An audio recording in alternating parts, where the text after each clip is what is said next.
Flirting with someone can oftentimes be challenging, and occasionally the only winning move is not to play.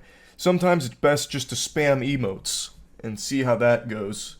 And today I want to take you on a journey. It's a two-part epic like Homer's Odyssey, but if Homer had written about a weirdo who's desperately trying to make a woman fall in love with him by calling her autistic.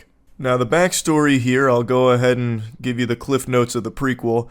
This gentle sir protagonist has just joined a new friend group and has found particular interest in this woman. And he reaches out to her, trying to, talk to her, saying, I'll be honest with you, I don't understand you.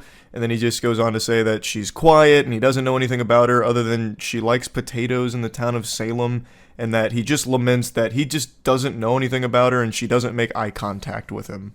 She asks, does that bother you? And he says no, which is a big fib right there. Lying is a sin and now he's condemned straight to hell. This clearly bothers him because he melts down about it. He also doesn't keep that charade up for long. He immediately folds and says, I mean, somewhat, yeah. It actually hurts a lot. It keeps me up at night. I actually can't sleep. I'm crying all the time because of it. But it's a normal human response, so you can't blame me. Too late. I'm already blaming you. Can I ask a blunt question? She says, sure. And he says, are you autistic? Man, the Riz Lord has struck like a lightning bolt here. If those panties aren't sodden after that blunt question, I just don't know what works anymore. She says, no, are you? And he goes, lol, no. So what do you think about me? She says, in what way? He seems to get kind of offended by that, so he snaps like a Redditor adjusting his fedora. It's a simple question. What do you think about me? Madame, it's actually quite elementary, honestly. What do you think about me as a lover? She pulls no punches and just goes, I don't really think of you, so not sure how to answer that. That was quite the fucking biblical smackdown right there. And he says, Jesus. Okay, I'll try something else. Why? At that point, you should just be like, yep, that didn't work. I'm gonna go do something else. I'm gonna go solo queue in League of Legends and wash away my troubles. I don't know why he's gonna try something else. But he goes, why do you never laugh at my jokes? Not that I'm trying to make you in particular laugh. Why is it so hard to make conversation with you? It's like I'm reading text messages from Timmy Turner to Trixie. What do you mean, why do you never laugh at my jokes?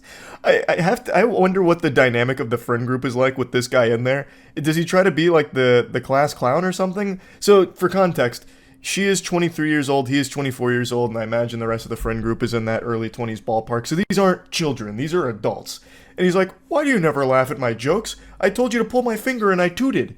And you didn't even giggle. What am I supposed to do? This is side-splitting comedy. Come on. Why is it so hard to make conversation with you? Are you autistic? He just texts so juvenile. What do you think about me?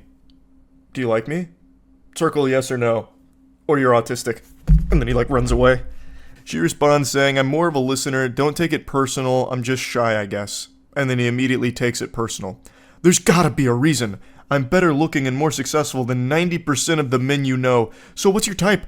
I want to get to know you. He's desperate. He's on his knees right now, shaking his hands. I must know. There's gotta be a reason. And she says, my type is a man who doesn't ask me if I'm autistic. I mean, that's pretty picky. Come on. Well, you're looking for a unicorn here. All good men accuse the women they're trying to win over of being autistic at some point. It's standard protocol. This guy's just following the textbook formula. He then says, can you blame me for assuming that? What the fuck? Yes, absolutely. That's a crazy thing to assume about someone, especially considering his whole purpose of the conversation was trying to get laid. He's romantically interested in this person, and his way of spitting game is to ask if they're autistic. That's such a weird thing to do. And then he goes, don't get me wrong, you're pretty, but I definitely considered the possibility you're autistic or definitely on the spectrum somewhere. One of the number one signs of autism is not laughing at this guy's jokes. So he looked it up on WebMD and he was just, for her own sake, concerned for her well-being. He's actually looking out for her. She says, lol, what? Reflect on your words when you go to bed tonight. See ya. Just trying to end this conversation because it's going downhill so quick. This is an avalanche of dog shit. And he just goes, wow. Owen Wilson's there for a moment and then just says, I think you're jealous I spent the night with redacted and you went home alone. This is classic. When everything goes tits up, it's like, you're actually just super jealous of me because I'm slamming ham on the regular. I'm fucking your friends. I am having sex with women that want me because it's impossible for a woman not to want me. You just must be autistic. That's what's going on here. And you're jealous now. You're the problem, not me, and you're lucky that I even gave you the time of day. Your loss. He then clears the air here, making sure that it doesn't trouble her mind that Casanova is spoken for, and he also doesn't want any rumors to spread in the friend group, so he clarifies, "Don't worry, nothing happened. We just watched Netflix in bed.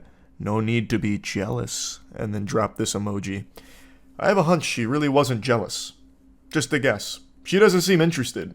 And I think you have ensured that she will never be interested by trying to, diagnose her with autism through text message flirting. Now, the next day, she made a follow-up post because he had an even bigger, psychotic break here.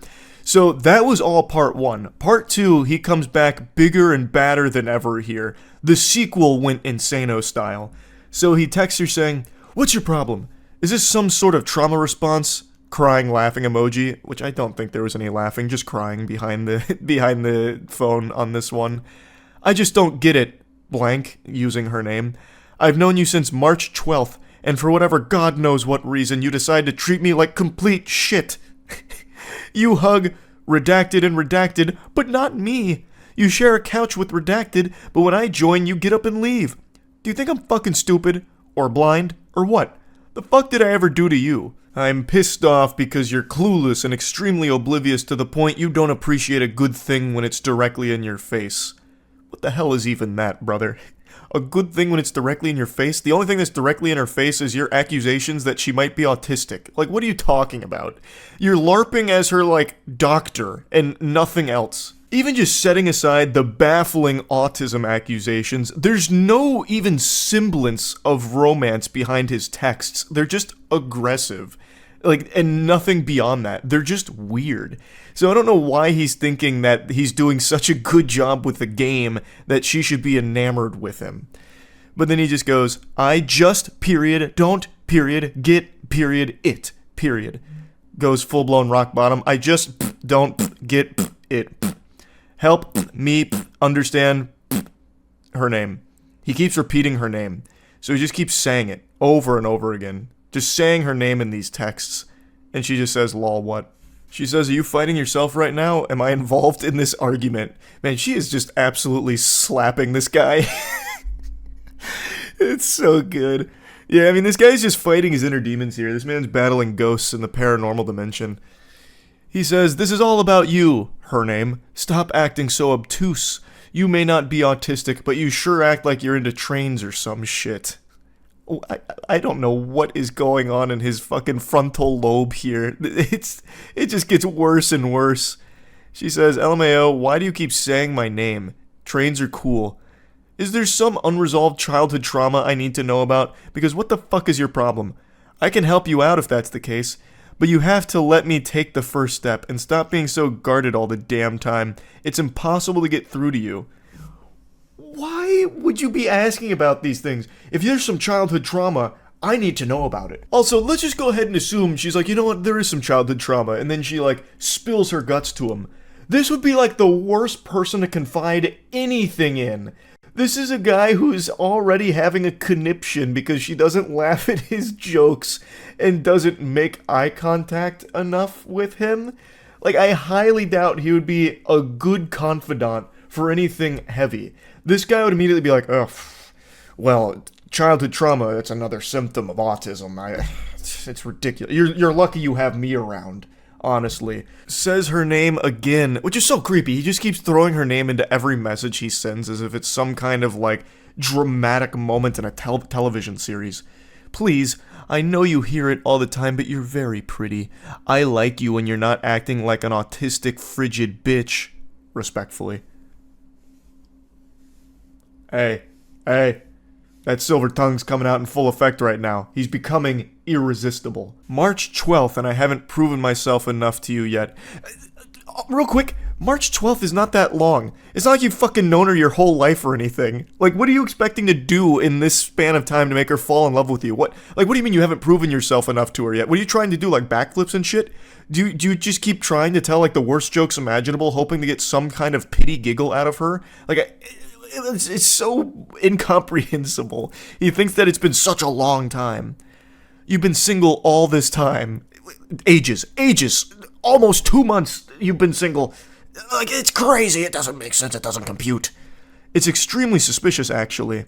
Why would a girl like you be single? What are you hiding? I don't understand what you want, in all honesty, lol. First step of what? Referring to his previous message where he asked her to, or when he said that he wants to take the first step, but she needs to let him. She teases him with some sarcasm here. LMAO, okay, I'm hiding so much, dude. First step of our potential. He's already envisioned 5 different universes where you two are madly in love, and the potential it's incalculable. I can make your life 10 times better than it is now. I'm so sure of that, I'd give that to you in writing, which is legally binding through text messages.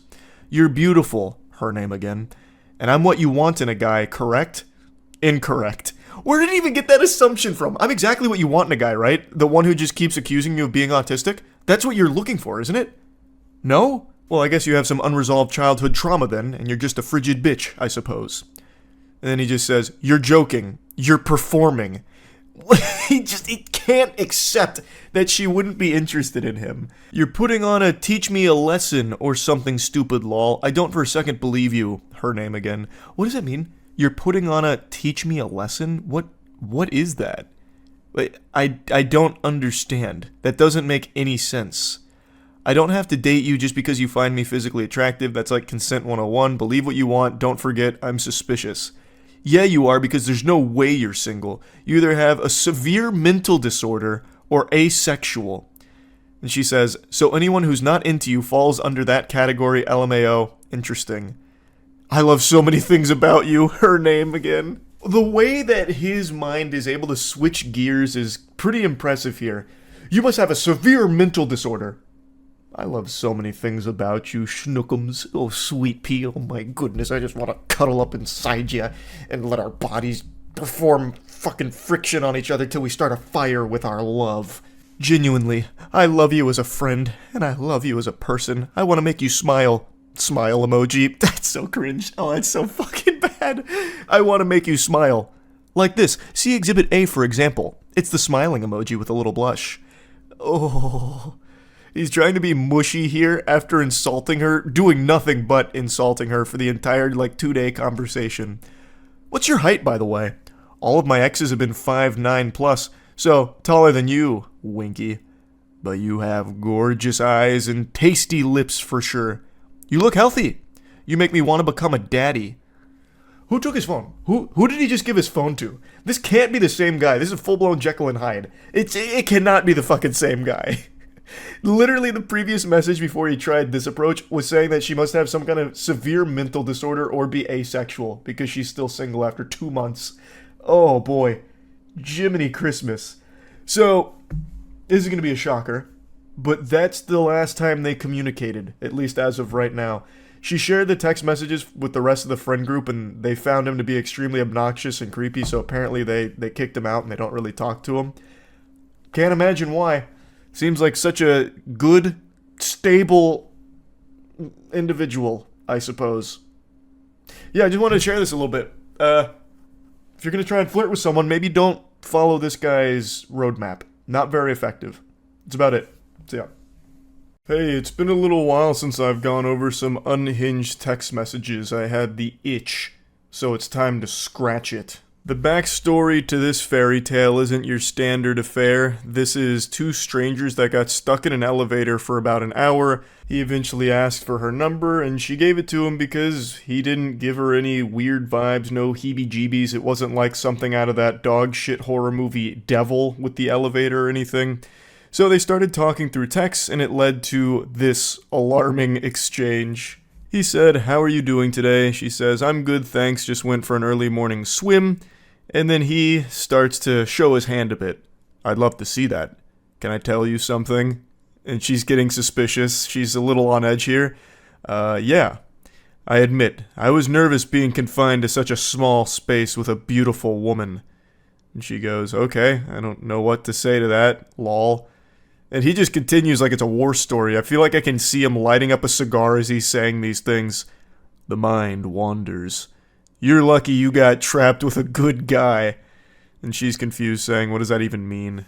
He was apparently super normal in the elevator, but now over text he's talking like he was Bruce Banner holding back the Hulk in that situation. Saying shit like the mind starts to wander with ellipses there just makes it sound like he was, stranded on an island, ran out of food, and was contemplating cannibalizing the other survivors there to keep himself alive, and he's like writing down the sailor's log.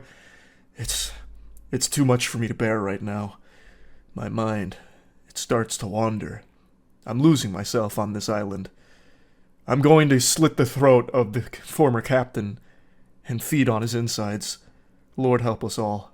He continues, don't worry, I don't intend on harming you in any way.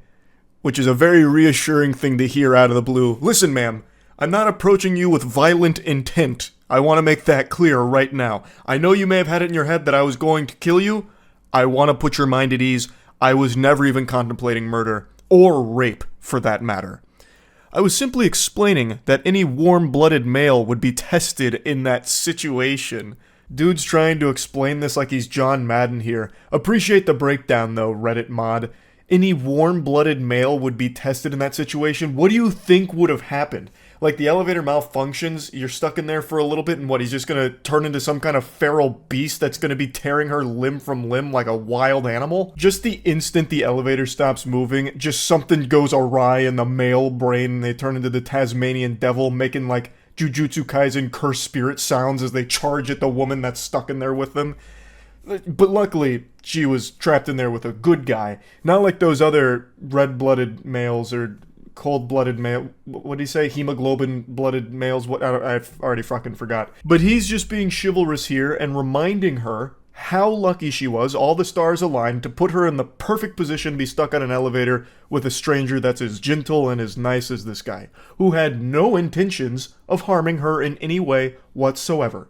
She hits him with some question marks going, I'm not following, because, this is all reading like a threat at the moment. And he says, don't worry, which is cause for concern, definitely going to start worrying. He says, you have the perfect body, those small breasts and soft, thick thighs leading to that voluptuous ass are delightful. Thank you for existing. Thank you for your service of pleasing my eyes in that elevator, madame. I tip my fedora to you on this good day. And she just says, and now I shall cease to exist in your life. See ya. That was the correct decision there, just to block them and hopefully never see them again in your life. That's probably the safest thing to do, because this whole thing makes it sound like he was considering rape or something and then decided against it, how he had to, fight against that urge that other warm-blooded males would have succumbed to or something. It's fucking weird. This guy is a weirdo. And here's another weirdo in a similar fashion where it's a complete stranger that just goes fucking insano style out of nowhere on someone else that is also still a stranger. These two are co-workers, they've been working together for about a week, and they play online games together in a group with other co-workers. So they're not friends or anything, they have barely known each other. He texts her saying, Kaylee, we care about you. Care. Please answer. I'm so sorry. Please talk to me.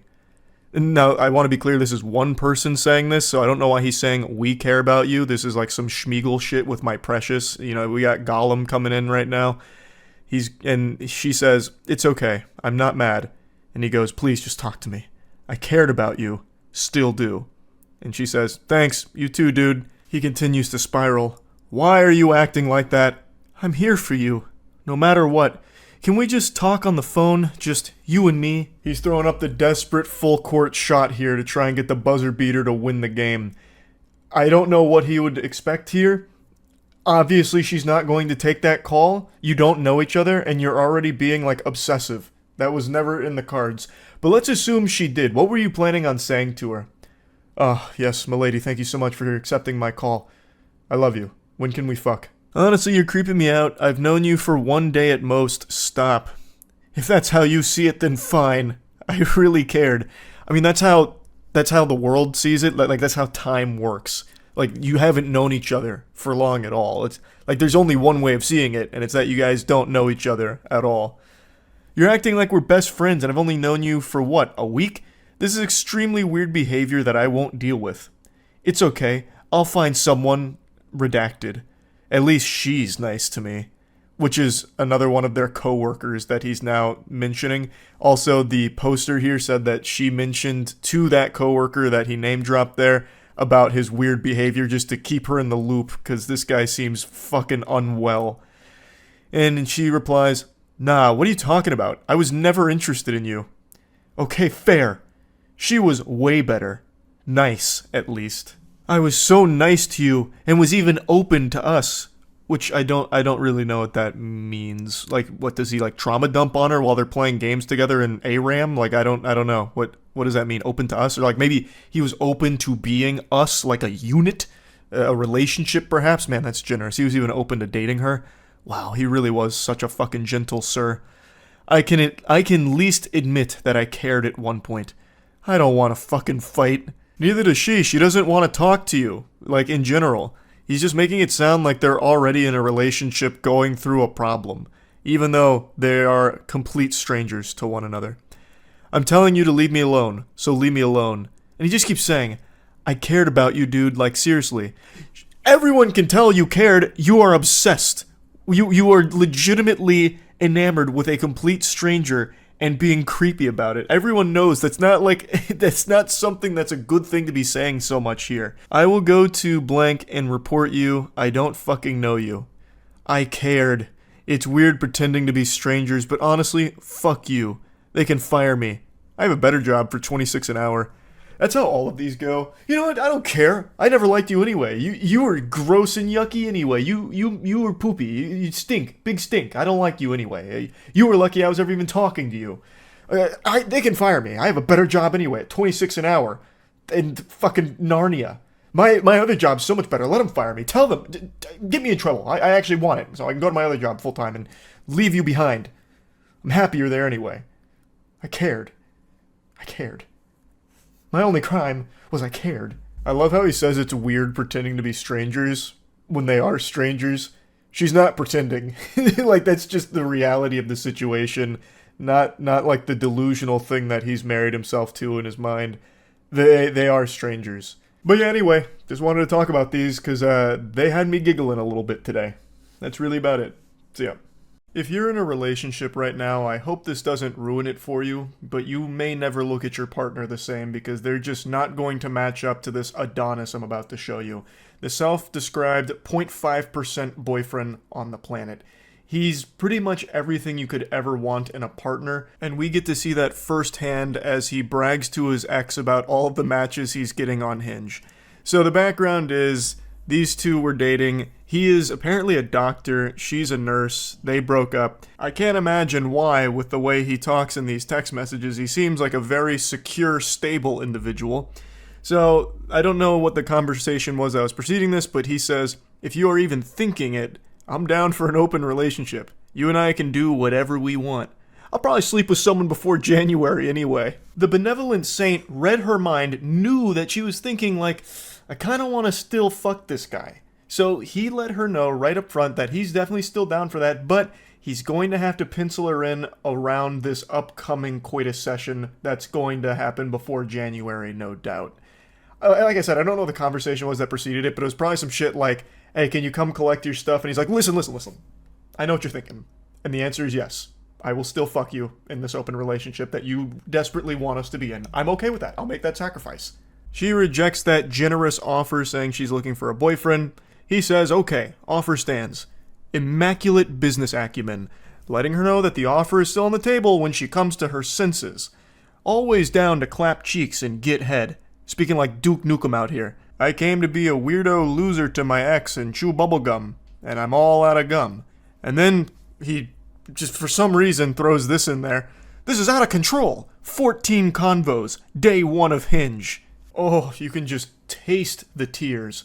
He is trying so hard to make it seem like he's moving on and is actually very happy that the relationship has ended. Look at how many conversations he's having on Hinge. He needs to brag about it to his ex. I also imagine a chunk of those conversations are with bots This is like the guy who brags about all the sexy singles from his area that he's talking to after clicking on a porn banner. But either way, he's just trying to go out of his way to be an asshole to his ex to make her feel bad. Just unprompted sending Hinge conversations he's been having with other women. When he doesn't get any response, he starts spiraling and melting down, monologuing like a cartoon villain.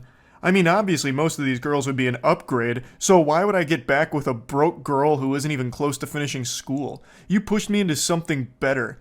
You literally asked me to get a gun. I don't have any ammunition and it's locked in a case when it gets here. Just another example of stupid communication. Such a stupid and confusing girl. I'm getting updated headshots once I'm all tanned up from Vegas from 2 professional photographers. And I update my wardrobe so everyone will get to see the new hairline. Oh. Jeepers creepers. Man's got the Rogaine foam out and he's getting very excited to showcase it in his new Crocs and Hawaiian t-shirt. Probably use your birthday money for it. That was supposed to be a little dagger to jab her with. I'm using your birthday money for this, by the way.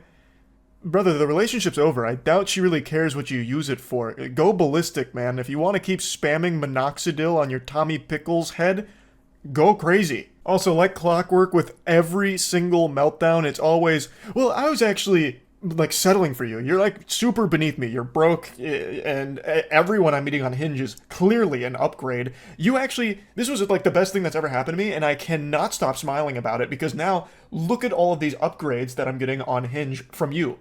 Like I was doing you a favor by being with you. He then also had the courtesy to show her what the photos are going to look like when they're done. Photos going to look something like this.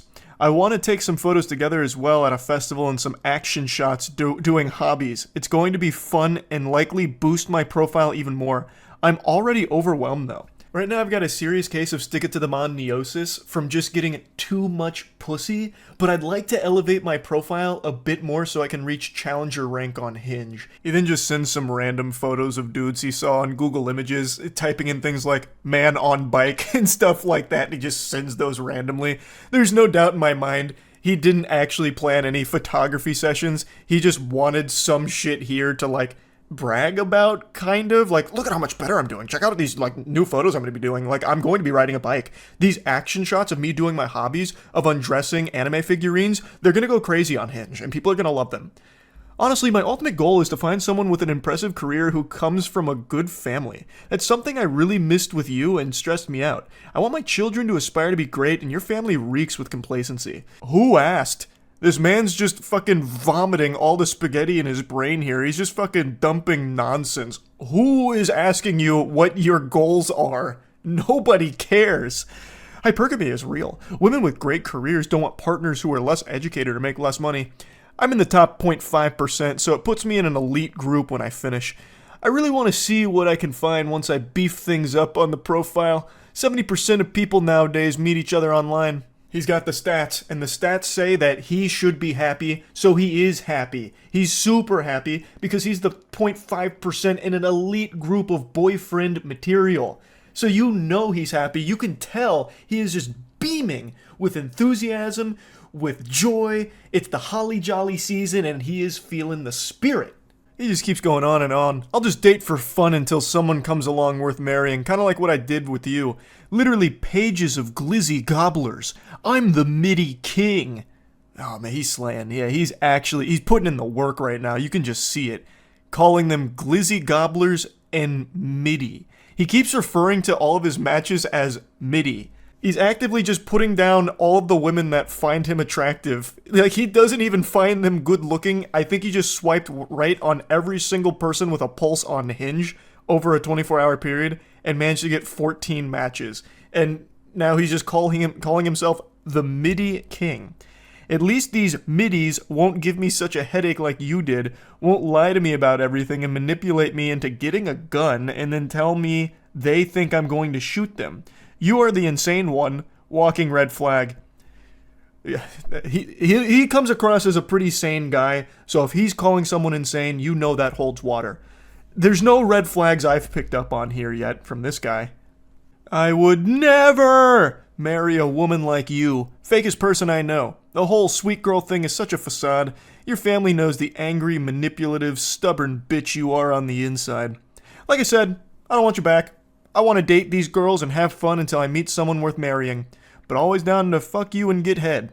I'm just not going to be exclusive anymore. I don't marry middies. Now you can hang out as much as you want with your simp guy friends who get no pussy. It's a symbiotic relationship. A depressed and insecure girl who needs validation and 4 out of 10 or lower guys with no ambition or drive or any redeeming qualities that would make them dateable getting some attention from a middy. And she just says, stop texting me. This dude talks like those loveless virgins on Twitter that are always whining and crying on there about women. It's so... I don't even know where I would start with unpacking this one. It's just pathetic. Like, this is this is a doctor, apparently? What in tarnation? Dr. Dork, maybe? But jeepers. Wow. Anyway, this is what a 0.5% mate looks like. This is like the elite group of boyfriends, and unfortunately she didn't realize how lucky she got. She hit the lottery jackpot, and now, well, he's seen the light. So now he gets to go on Hinge and be the king of middies, as he says. He loves the middies, but he'd never marry one. He's clearly over his previous relationship, which is why he's sending paragraphs to his ex bragging about this and just spitting out his goals and all kinds of insults towards her and her family and everything. He's absolutely happier now. It's very evident. But I would like to move on to another short adventure that I went on through some text messages today. This is a very brief one. A Redditor had a friend that made a purchase that ended up being a bit of a scam, and it's a purchase that I can actually relate to in a pretty big way. It's a sex doll. So he was saying that the pictures that he purchased from looked nothing like the product he received, saying he's disappointed. His friend is just laughing at his trauma though, which I think is just very rude. This guy is clearly going through it. He just got scammed. He was looking for love. He didn't get what he ordered. There's so many things that most people should be able to pump their fist behind and say, yes, this man was wronged. I am on his side. He bought a sex doll and didn't receive the one that he had ordered. So he said, I should have let the process facility cancel the order and never reordered it back. His friend continues to laugh at him. I'm throwing it away tomorrow or something. He's still getting laughed at. He then says, bro, even the fucking Ona hole is too small. I don't know what the Ona hole is. That might be like a trademarked part of the sex doll. I don't know his particular model, but that might be like patent pending technology. He's trying to set his friend straight here, letting him know, like, hey, this isn't really the hilarious situation you think it is. It's a big scam. I ordered sitting position, it came in standing position, stupid seller, scammer. He then sends a picture of the sex doll that he received. This, it's not the highest quality item, I'll be the first to admit here. This looks like you're having sex with a Sega Dreamcast character. It's basically just a big noodle with a Google image face on it. The company that produced this should be ashamed of themselves. They didn't even have the decency of putting titties on it. This looks like one of Floop's Fluglies from Spy Kids. So unfortunately there's a huge scammer on the loose, so buyer beware if you're in the market for any sex dolls. But the reason I said I can relate to this is because I actually had a sex doll that looked remarkably similar to that. Many of you may remember a few years ago when I was in my competition with Belle Delphine, where I had like the craziest collection of sex toys and dildos, fleshlights, all of that. The whole 9 yards there, the kit and caboodle of all the sex toys. One of the items I had that I mentioned and showed in a couple videos was a sex doll that looked very close to that. Not the exact same model. It was this one. Now at the very least, that model at least had titties on it and a usable mouth hole if your cock was 2 inches long. The Gentle Sir on Reddit, it didn't even have that. It was actually just like a piece of printer paper with a woman's face glued on to an inflatable thing, an inflatable tube thing, really. Like I didn't even see any holes I censored it myself. I didn't even see any holes on his model.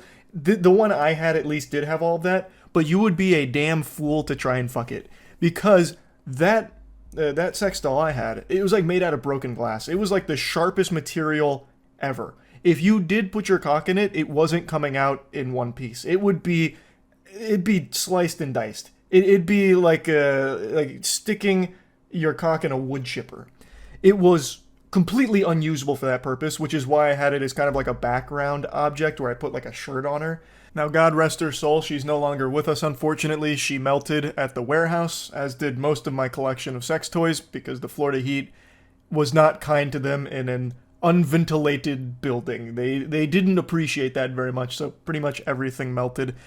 But yeah, I can relate to his purchase here because what he received, since he was actually buying it to have sex with it, he would not have been successful with it. I can tell you for sure because I had something similar, and there is no human being on the planet, no matter how masochistic, that would actually fuck it and be pleased. They would be in excruciating pain and miserable. The agony would be overriding any sense of pleasure they could have possibly felt. So yeah, I just wanted to briefly talk about that on the back of talking about the awesome boyfriend. Anyway, that's about it. So yeah. Do you remember Ko, the face stealer from Avatar: The Last Airbender? That creature that had a ton of different faces that it stole from its victims? Well, what if that thing was a Redditor? Do I have you piddling in your britches yet from this scary campfire story? I should, because it's real. I know Reddit and creeps go together like macaroni and cheese, but this particular specimen is special. He's like an SCP of pure delusion, cringe, and obsession. A dangerous mix, a recipe for disaster. And over the course of like 2 or so years, he's made a bunch of different accounts in order to message one lady in particular. And I'm sure this isn't the only person he's been messaging through all of these accounts. I imagine all of the other people are probably just too afraid to show anything or talk about anything in regards to this guy because they're probably fearing for their lives. They're probably worried that he's going to show up at their doorstep and turn them into furniture like Ed Gein, because this guy is a fucking freak. I haven't gone over weirdo messages in a while, so I thought it was time to dust off the swamp ass throne here to take a peek. The messages we're about to look at are the newest. They're only a couple of days old, and they come years after she thought she had already defeated this menace. But I guess there was a post-credit scene with like a hand reaching from the grave, and now he's back. And he's found her on Instagram, and he's starting to harass her there. Now, Buddy starts by activating his Sharingan of Riz. He's alting. He says, "Hey, can I slide her? We spoke on Reddit for a while." What an incredible opening line. This is no doubt a pickup artist. This guy fucks. Naturally, she asks, "Who is this?" Because there's no profile picture here. I imagine the account name is some kind of like throwaway nonsense that looks like an Xbox Live arcade code. And he says, "I don't know how to describe it. It was also some time ago, but you have a great profile, ha ha ha, and amazing highlights. You seem very outgoing." Weaving a bit of mystery in there. This guy's good. "You know me, but I'm not going to tell you who I am. I actually don't know how to describe it, actually. Who am I?" An existential question. If you subscribe to solipsism, I mean, we don't need to get into the weeds of it, but you have such an amazing profile, m'lady. And I'm just the gentle sir for you. She presses him saying, "What do you mean you don't know how to describe it?" Because that just doesn't compute. What do you mean you can't describe who you are if we spoke before? You come in here out of the blue unprompted saying that you know me, and then you can't describe that? What the fuck is wrong with you? What insane asylum did you squeak out of by accident? I mean, like, I can't remember anything besides how you look like, and I don't have our chats anymore. Only this right now. I don't even know your name. You even shot with guns. You Americans are crazy. She's talking to a lobotomite. He's suffering from amnesia, it sounds like. What do you mean you don't know? Like, you said we spoke on Reddit. You don't remember your Reddit account name or anything? And he tries to reassure her, "Oh, I don't even know your name, actually. I only remember what you look like." And just going off of that picture in my head, in my mind's eye, I was able to find your Instagram account somehow. Dude's trying to cosplay like he had his brain scrambled by MK Ultra and can't remember anything except for bits and pieces about this lady's appearance. He is very clearly just trying to avoid saying the Reddit name because he knows that she'll know that it's that weirdo creep from years ago that kept making tons of different accounts to keep harassing her. Also, I think I should clarify this because it may have been confusing. It started 2 years ago, but it wasn't like some one-time instance where this guy just made like a ton of different accounts and she blocked them all and that was it, just, put the kibosh on it. He continued to do this for a long period of time. Like, there's a post from her from 2 years ago with him doing it, a post from a year ago with him doing it. So he's kept doing this behavior for a long time, and now this is just his most recent rodeo here again. Somehow, creepy Redditor returned. The creepy Redditor of 1,000 faces. She says again, "Who are you?" "I don't know. That's the only thing I know. Maybe I told you my name and you'll remember. It's blank. I imagine whatever name he gave right there isn't his real name. He probably just dropped an alias or just a fake name that he probably thought sounded cool. I bet my sweet Bippy that he just chose a name that he lifted from anime. Oh yeah, it's me, Thorfinn. You don't remember anything, do you? And what's your name? Sorry, but I forgot. What do you mean you don't remember anything? You've given her no information. What the fuck are you talking about? What is she supposed to be trying to remember here? You are a complete stranger who hasn't even left like a single fucking breadcrumb to piece this puzzle together. She says, "What's your name on Reddit?" Point blank. That should be super easy to answer. And he goes, "Wait, let me think. Actually, it could be, I don't remember. Damn, it was so long ago. I don't know, I can't see the chat. I think you blocked me. But still, you are a bigger red flag than me." Oh boy howdy, he just dropped a bombshell and immediately goes on the defensive. I think you blocked me. But it's because you're a huge red flag and you were intimidated by my overwhelming masculinity and the very strong jawline that I have. I've been mewing a lot. You were the problem then, but I'm willing to forgive you. I just don't remember what my Reddit account was. I'm sure you block a lot of people, so this probably wasn't like a dead giveaway, right? I blocked you? This is why you won't tell me your name. I don't know, I am not that familiar. I don't see the chat, and a bit of time has passed. You're from the US, right? I am from Europe. I don't even know what this strategy is here. I blocked you? I don't know, I'm not familiar. It's, a lot of time has passed. You're from the US, right? Hey, did you know I'm from Europe? Said no European ever. Usually, if someone's going to talk about where they're from, they're not just going to say the whole fucking continent. So I'm starting to highly doubt that this guy is actually from Europe. He's probably just in the US and making shit up here. I don't really get what he's even trying to accomplish. It's just so weird. Like, it's not even like flirting or anything. It doesn't do anything. It's actual just like it's like NPC dialogue in a video game that you'd hear in the background that's malfunctioning. Like, it doesn't work. It's not even like statements he's making, it's just disjointed thoughts that he's shitting out. But this was enough to let the cat out of the bag. She says, "You're the one who was DMing me from different accounts." Yeah, and I would have got away with it too if it wasn't for you meddling Redditors. So smart.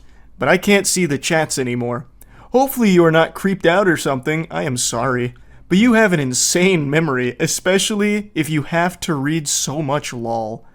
And she just goes, "Yeah, you're fucking creepy, goodbye." And he says, "No!" He probably saw that goodbye text message come through and he literally reached at his computer going, "No!"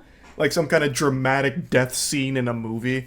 But now let's take a look at how we got to this point. Let's go to some previous seasons with encounters of this kaiju of cringe.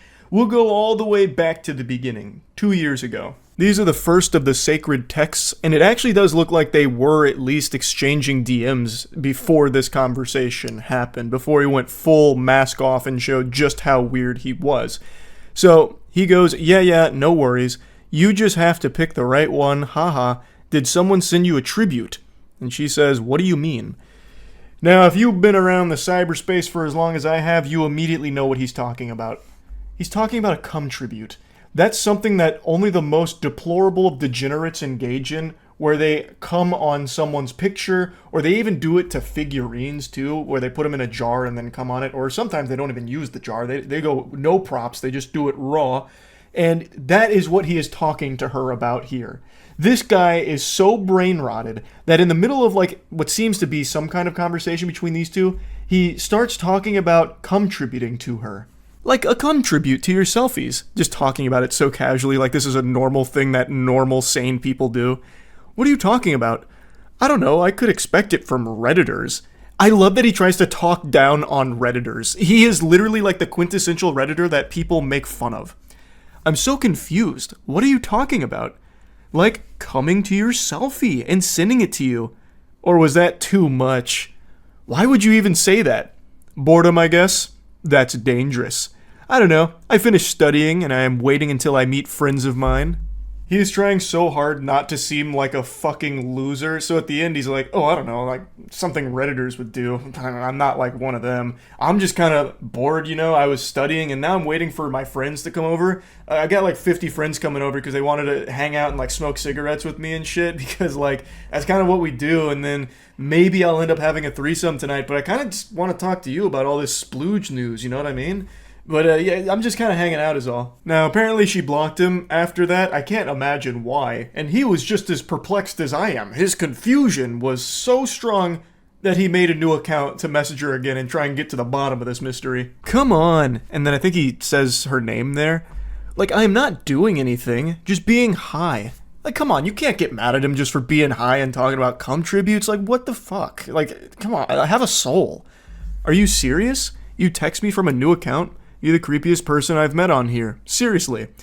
It's getting weird, yeah, but I enjoyed talking to you. Please stop. Send a selfie. I will also send one. No, fuck you. No! I don't know. I think we could have a good chat. Dropping his signature classic, no! Right before being blocked. I like that. I like how he says that they can have a good chat if given the chance. But it seemed like they were chatting, and then things just went off the rails, completely unhinged, with him bringing up busting a load like tributes to her. I don't know what he expected. I don't know why he thinks that's something that's normal. And he also just in the middle of this asks for a selfie and then tries to bargain by saying, I'll give you one. Like, if you show me yours, I'll show you mine. Come on, this is a great deal. Show me a selfie and I'll give you one. I know you really want one. Come on.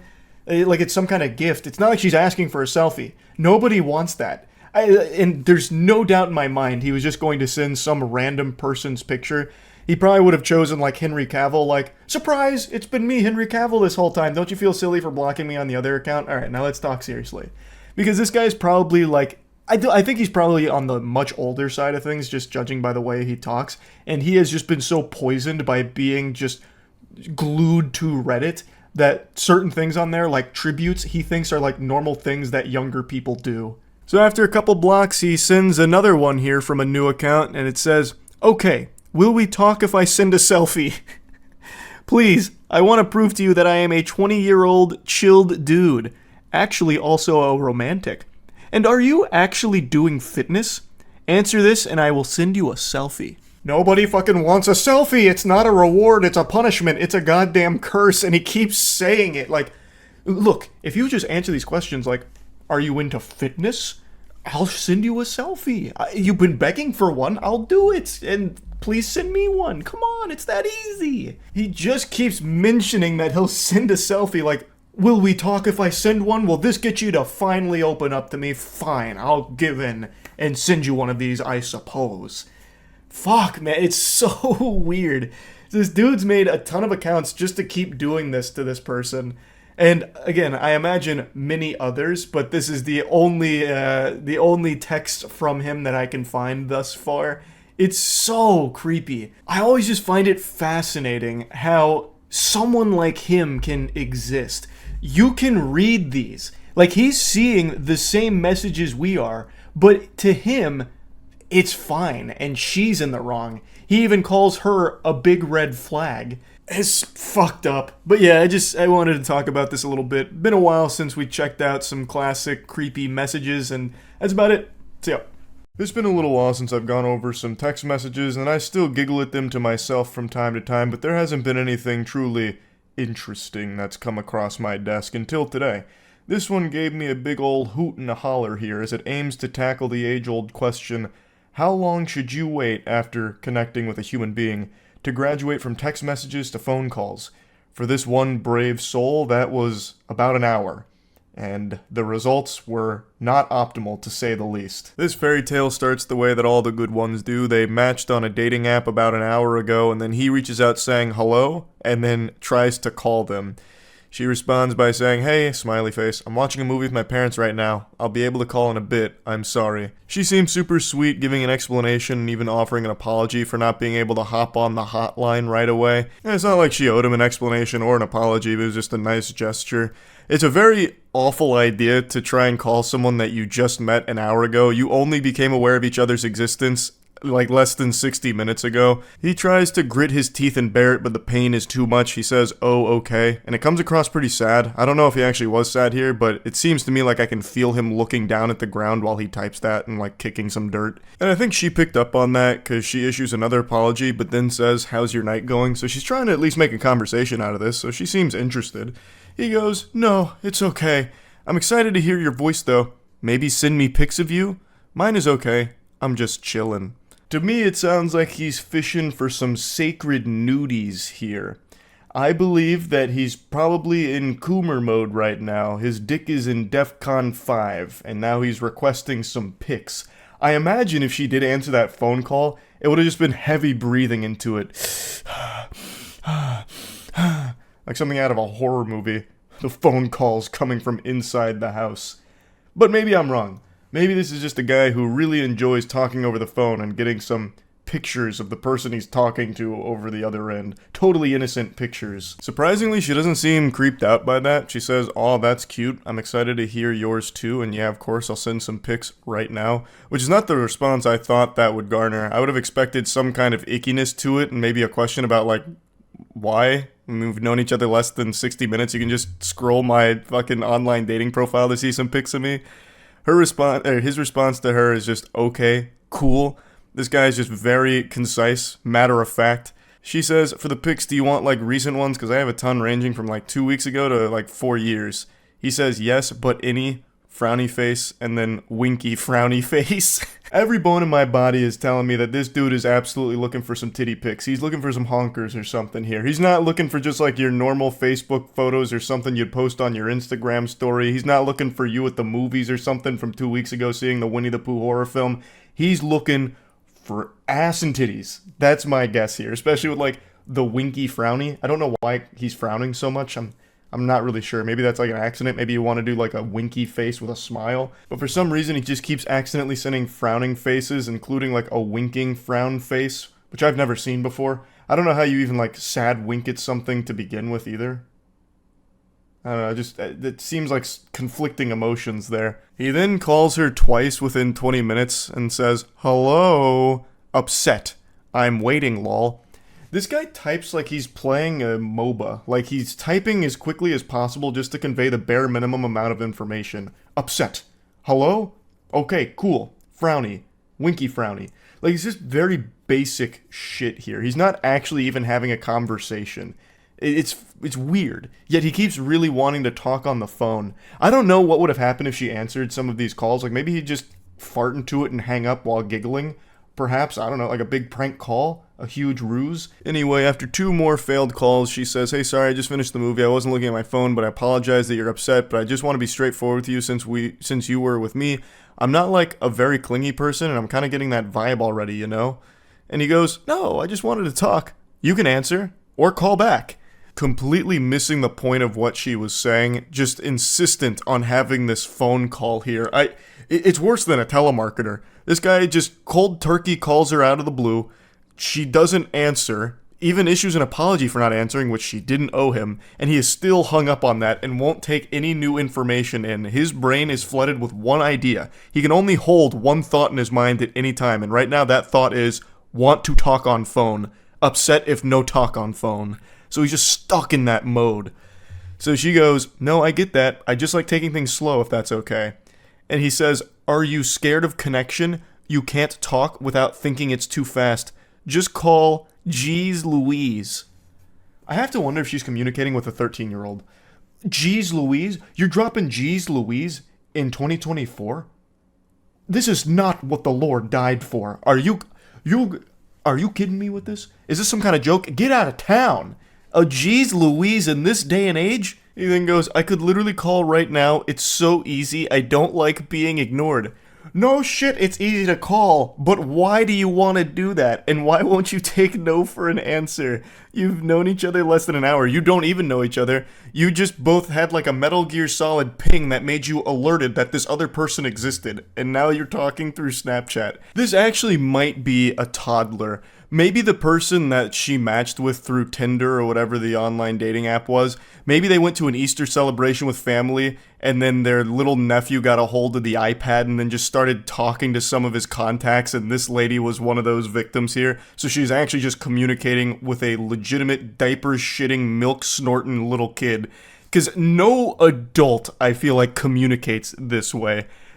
I'm starting to really believe in that conspiracy theory here.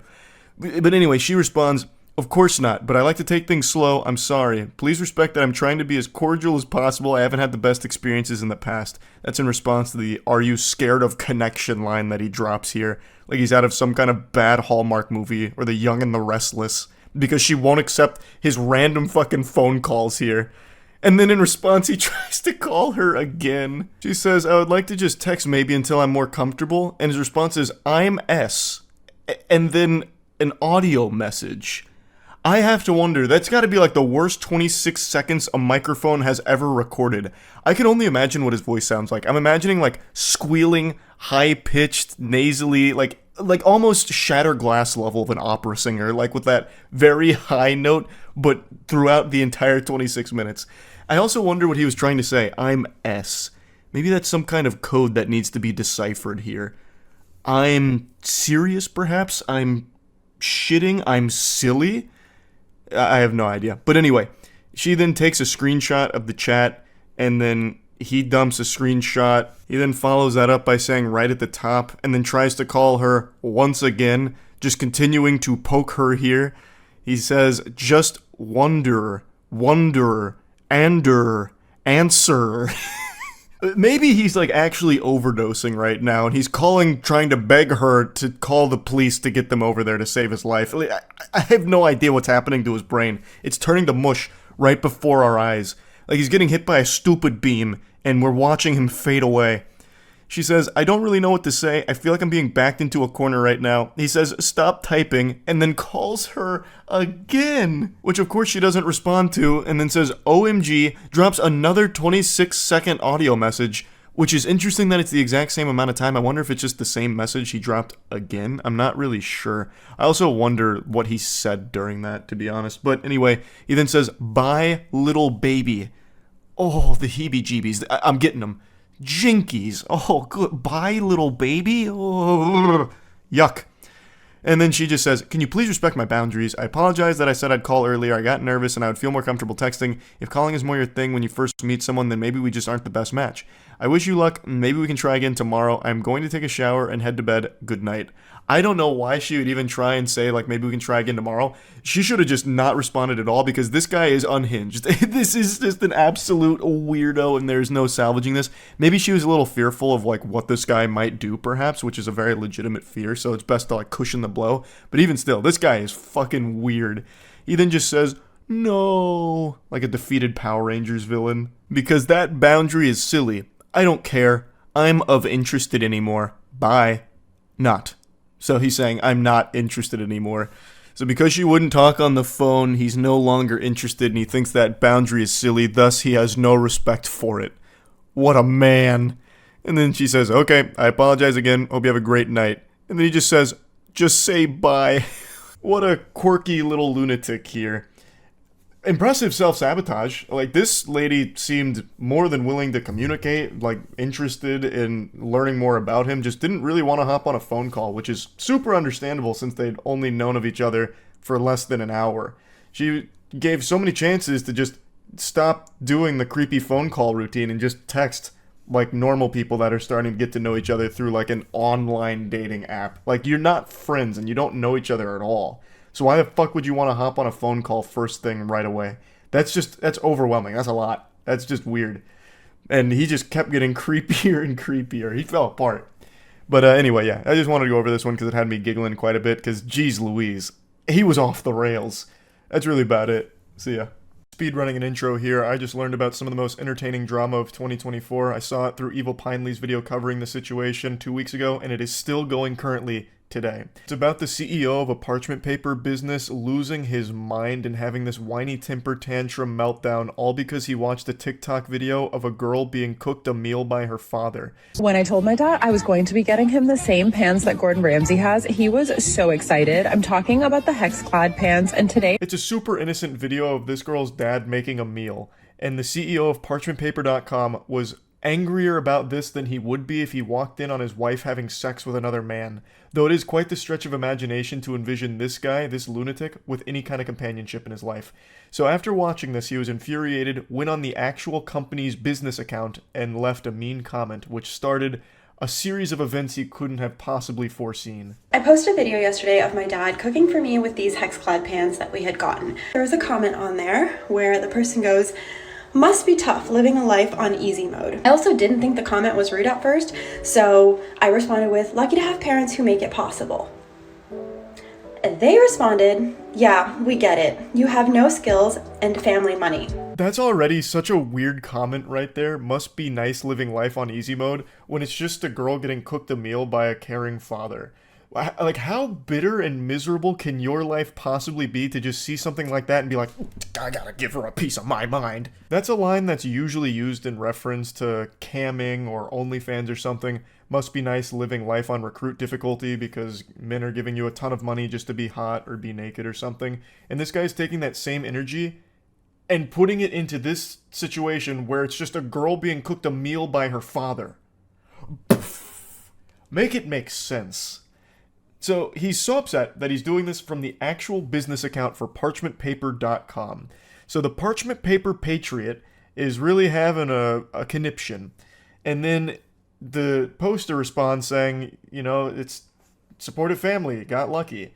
She said she didn't even find it rude at first, which I don't know how you would see that as anything other than rude. But regardless, her response was super sweet, and he gets even more heated about that, fucking steam coming out of his ears, and goes, "Yeah, we get it. You have no skills and family money." What kind of projection is this? Holy insecurity. What do you mean you have no skills? All she did was show a video of her dad cooking her a good meal. It's ridiculous to assume that she has no skills. It's based on nothing. She could have bow hunting skills, nunchuck skills. She could be one of the most skillful human beings on the fucking planet. We have no idea. And then he's going, it's just your family's money. You're suckling off their bosom because your parents have money. What is happening here? Do you have no skills because you probably order Uber Eats all the time? Is your skill just ruining businesses? Like, I mean, that's a pretty cool skill, I guess. But anyway, this is only the beginning of his rampage, and he just fully self-destructs over the course of the next few hours. It's like Chaozu from Dragon Ball Z, when Chaozu latches onto Nappa and blows himself up, but the sacrifice was in vain because Nappa barely felt anything, really. That's what happens here. Parchment Paper Patriot blows up, and the girl, totally fine, and makes an absolute clown out of this guy, dunks on him. She obliterates this man. And at that point, I'm just like, okay, what the hell? Like, maybe this account is hacked, because from a business account, that seems kind of weird. So I send them an email and I'm like, hey, like, I think somebody's on your business account, like, leaving cyberbullying comments. Didn't say anything else. That was it.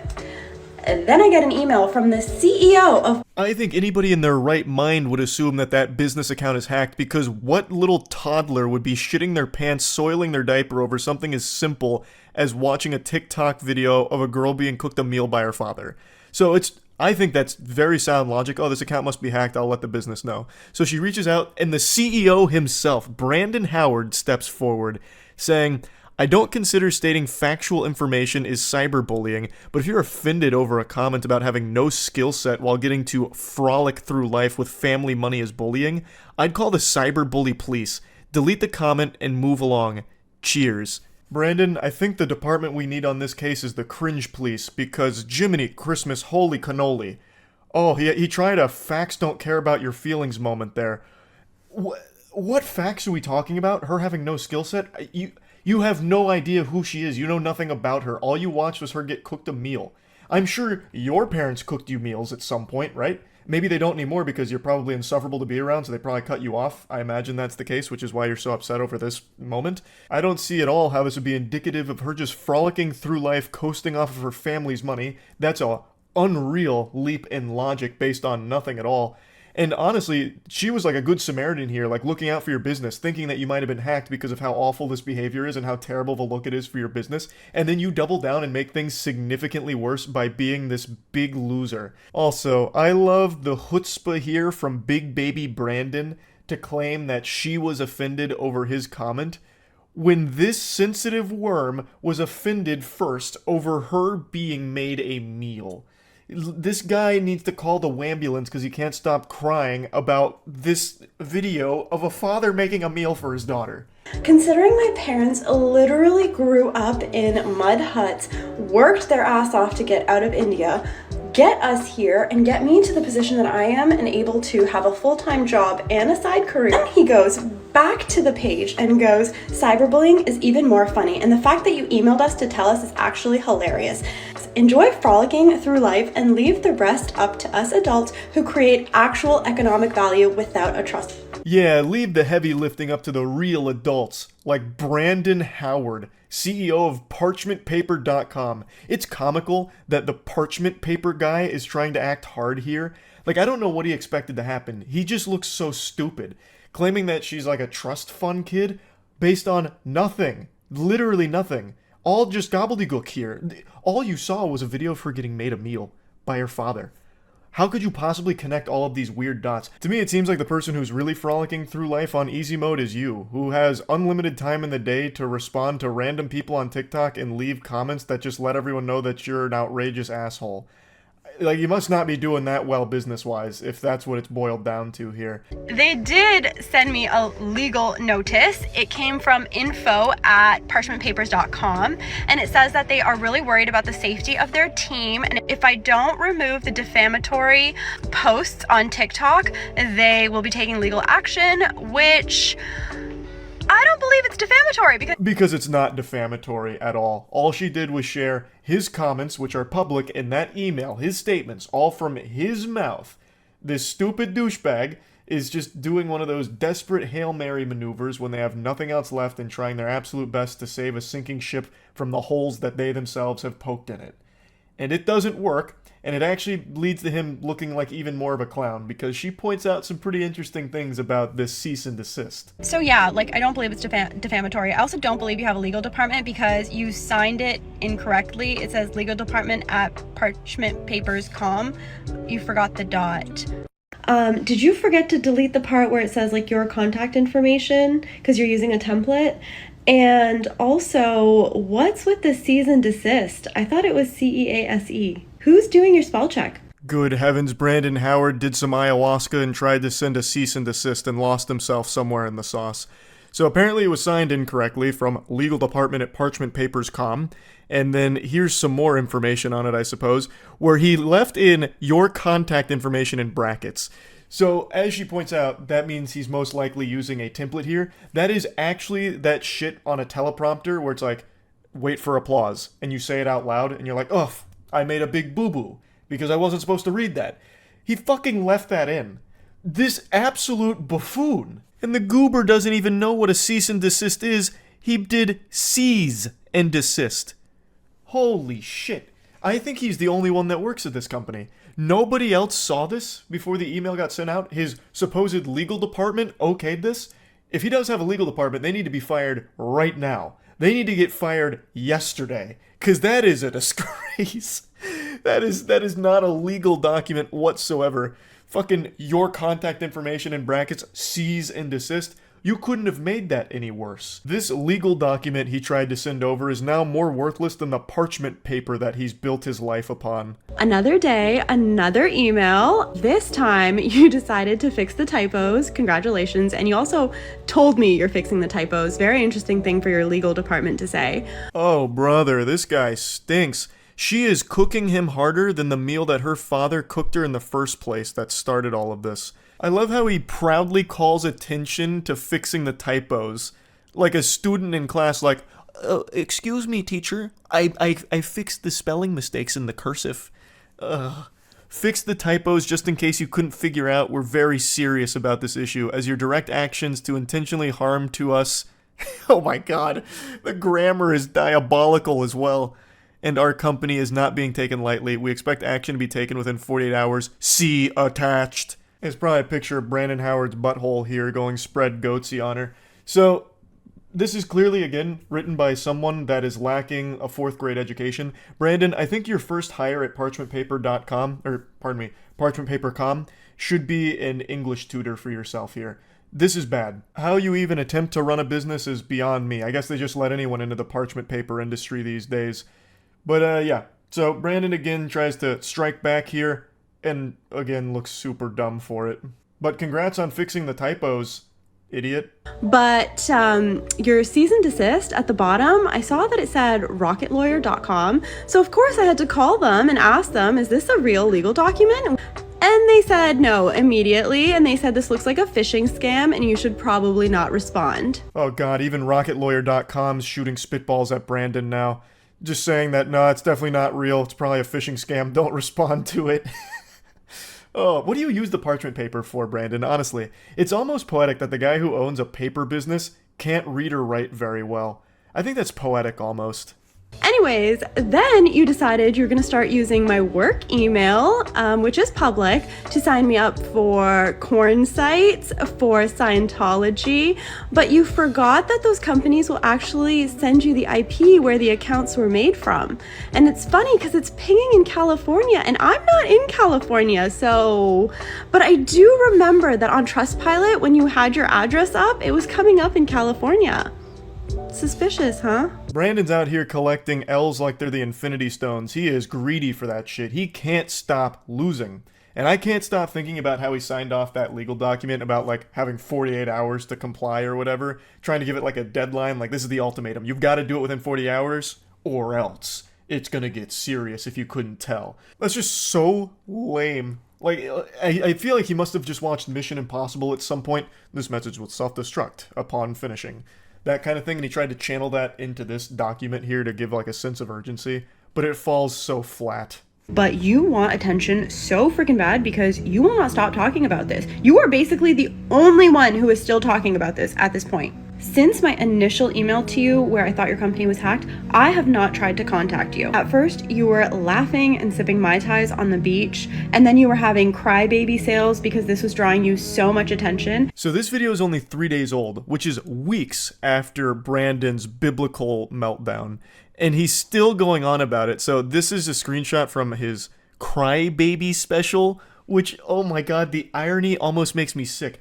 This fucking guy lacks self-awareness to an almost delusional degree. He is the only one that has been crying. He started with the waterworks and the French cries because he watched the girl get cooked a meal by her father. He is the crybaby. And yet he's still trying to push it on everyone else like they're the problem. Our thousands of real customers will appreciate this. On sale, custom dimensions on demand. Boy, howdy, Brandon. Custom dimension parchment paper? I'm out the door. I gotta get on that right now.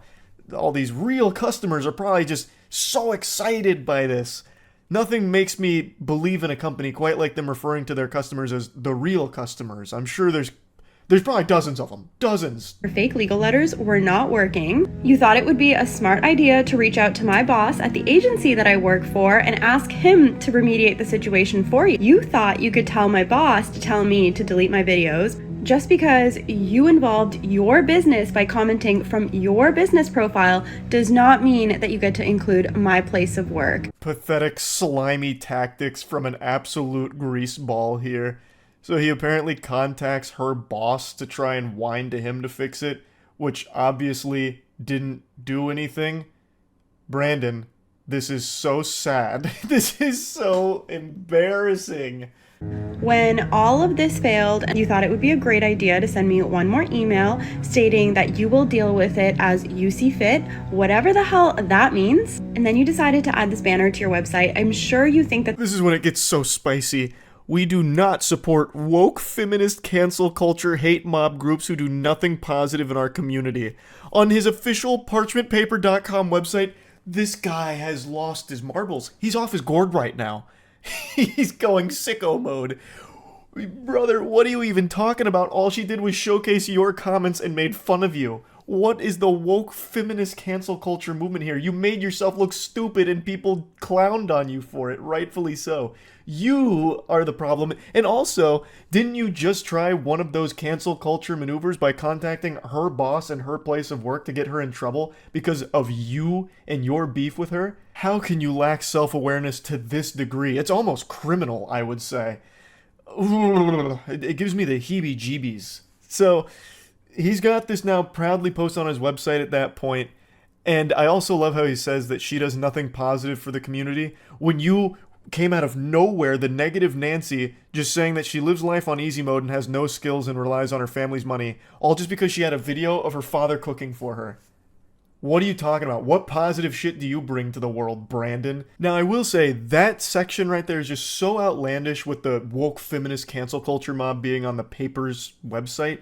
It's so over the top that I half believe that might actually be faked by somebody, and I also struggle to believe that Brandon would be competent enough to even put that on his website in the first place. I just don't think he has the capability to do that, and I really don't think he has a team around him. I think it's just him. So I think that one might not be real, but to argue against that point, his statements on the official Black Label Paper Instagrams echo that same sentiment about like the woke cancel culture mob and all of that shit. So there is a chance that it's real. There is a very good chance that it's real, but I do want to put it out there that I haven't been able to 100% confirm beyond a shadow of a doubt that it is, because as of right now, it's not on the website. But he could have just deleted it after backlash. But you continue to talk about it, you continue to make stories about it, and you continually want the attention. As if all of this was not enough, you decided that you were going to start making all of your stories on your Black Label Paper account involving your other company now for no apparent reason. Take down another company, why don't you? So this is his other business that he's now calling in off the bench for this drama. I cannot imagine why he thought that'd be a good idea, but it's Black Label Paper. So all of his businesses are parchment and paper related, and I would wager a guess that the quality of his product is most likely atrocious, probably not even like worthy to be toilet paper if I had to guess. So he goes, all you fucking losers need to stop messaging us about a fake TikTok account made by then her and her dumb ass minions because her fragile little ego couldn't handle a couple smart ass comments on IG about skill set and money. I've never had the commie bullshit app TikTok in my entire life. A bold-faced lie. Also, why would you be posting this on your business account again? Like, your real customers that didn't know about any of this are now being made aware of it, and you look so weak and pathetic in all of it. And tell that little... Oh my god. Oh, what? Oh, I can't even read these. Holy shit. Fucking losers, I swear, it's been 2 weeks almost and still have to deal with this childish bullshit. You are the only one keeping it up, by the way. You are the only one that still is doing this and engaging with it. No one else is talking about it. This drama it's dried up. It's gone stale. But he keeps putting it on people's radar. He keeps serving this up on a plate to us. He's cooking it for us. And we're eating it. He's doing it. He's the chef. She is too immature to settle this privately, and I'm not going to let some woke hate mob ruin my reputation because they live in some mystical fairyland of make-believe and think because they have 20k followers they're doing something in life. Clown emojis. I also can't help but laugh at how much he keeps trying to throw out woke, cancel culture, all of that kind of shit. Just a bunch of buzzwords that don't even apply here, because all that happened was she showed these comments from a laughably embarrassing CEO that he publicly made and then shared his email where he doubled down on it. That's it. It's all his fault. There's nothing else beyond that. And he just can't accept it. He can't come to terms with reality because he lives in the mystical fairyland. Like, he's in the fucking Narnia. Nobody else. It's just him. Here's another one of his posts, this time on a really cute background. He talks about Business Insider and some articles reaching out for a comment. Some fragile ego wannabe influencer IG about their lack of skill set and frolicking through life, where she got so offended and cited the woke hate mob smear campaign against me to get me canceled. Fake accounts were made by her delusional woke followers. He just keeps sprinkling that in there as much as possible, just trying desperately. I cleared up the reality of the situation with all three media outlets. It didn't fit their narrative either, which was to further extend the adult children drama. God. So after 9 years in business, 3 business publications don't care about the good I've done and the help I give to people on a daily fucking basis. Yeah, I'm sure your parchment is invaluable. I'm sure you're doing a great service. You really seem like a stand-up gentleman. Their entire goal is just to hate people who try and do good. You really seem like you're striving to do good, Brandon. You really fucking do, brother. Yeah. What a saint. Oh, they demand respect, yet do absolutely nothing to earn it, and hate every person who doesn't bend over for their spineless agenda. If you're going to try and shit on me, my brand, business, and companies, you losers need a job, hobby, life outside of TikTok. Fucking losers in their 20s with an 11-year-old intelligence, but yeah, I'm the asshole. Yeah, you are the asshole, Brandon. Also, you're the one with the 11-year-old intelligence. You can't even read and write properly. You tried to make a legal department, like to cosplay as a legal department, and couldn't even get the emails correctly. Typos out the wazoo, and even in the ones where you fix the typos and even proudly proclaim that you fix the typos, you still make a typo. You suck. Like, you are the one with the child brain. Sure what your end game here is, and I'm not even sure that you know what your end game here is, but in your own words, I don't have time to bicker back and forth about some nonsense comments, nor is it my problem that you're offended over them. Yeah, that about sums that up. I think she did a great job of just closing the book on it with that final statement there. Fucking fire. I think this whole drama has been so wacky. Like, entertainingly silly. All over nothing. It started over nothing. Just a really insecure, sensitive guy who lost his mind. And couldn't help but do as much damage to him and his business's reputation. And very impressive stuff. I had to talk about this when I learned about it. Huge thanks to Pinely for showing me this, because this is gold. This is some of that, like, top tier drama. You know what I mean? So I had to talk about it. That's about it. See ya. Over the last couple of months, I've analyzed more text messages than the FBI. I have been glued to bad romance and flirting, like a moth to a flame. I've been wandering the deepest, darkest pits of filth. It's like in Space Jam when Michael Jordan gets sucked into the golfing hole. I've been sucked into the asshole of the internet, and all I see is cringe down here.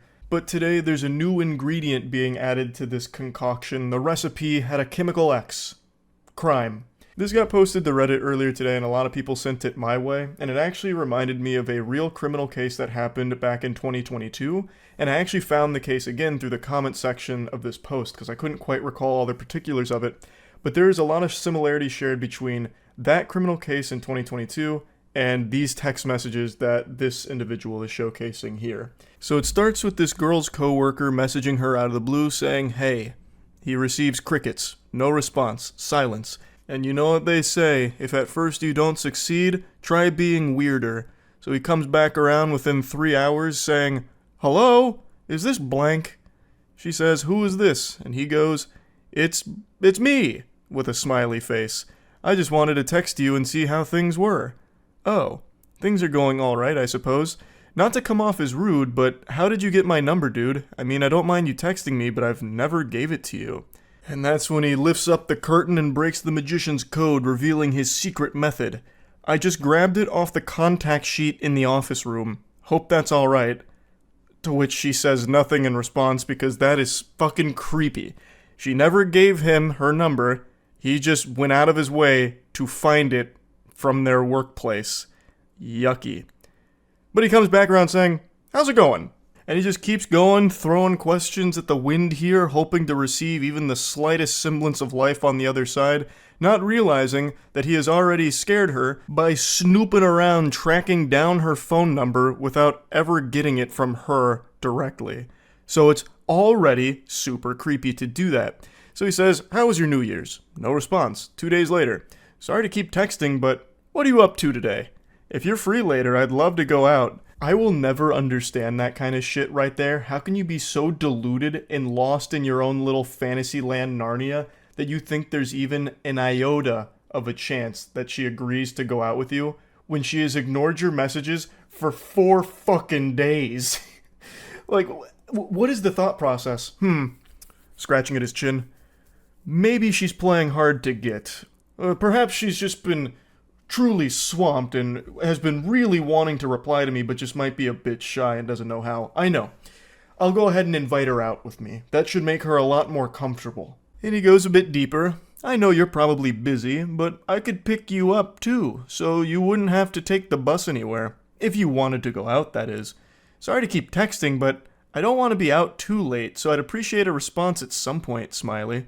I'm heading out to get coffee now, so if you want to join me, just let me know." "Ma'am, you better hurry. The choo-choo train is leaving and Mr. Perfect is going with it. You only have one opportunity to get coffee with a gentle sir like this, so you really gotta play your cards right. She declines, saying, I would appreciate it if you didn't text me unless it's work related. I don't really know you and I'm only blank. You're 5 years older than me, dude. This just feels creepy. I didn't mean to be creepy or anything. You're just pretty and I thought it would be cool if we got to hang out, Smiley. No thanks. That's honestly so weird. And if you continue to ask, I'm going to talk to Lean about this. I'm assuming that's like their supervisor or someone higher up at the place they work. And then he goes in deep. He says, I'm not gonna lie. I've been thinking about you a lot, and I just want you to spend time with me. What you said the other day just felt rude. At least try and give this a chance. I know you're probably not awake, but I've been up all night thinking about you. Not going to lie, sometimes I like to take pictures of your ass while you're in the drive-thru window and I jerk off to them in the bathroom. I'll go ahead and take a courtesy pause here to give everyone a brief respite and let that nugget marinate in this sauce here because he just dropped a real heavy, spicy meatball on the plate. And when I first read it, I certainly wasn't ready for that because that's just openly admitting to a crime. I'm not a sheriff or anything, but I'm pretty confident that that's illegal. He'd probably be taken away in handcuffs if this information got out, which it should. She should absolutely report all of this. Now, somehow it actually only gets worse from here. This is just the beginning. He's showing his true face, and man oh man, is it an extraordinarily ugly one. I know that's messed up, but imagine if we fucked in the work bathroom, or if we went out in public. I honestly just love the idea of having a little helpless bitch under my control. I know you're so much younger, but you should give it a shot. Older men can be so much fun to be with. No one at work would have to know. Hello?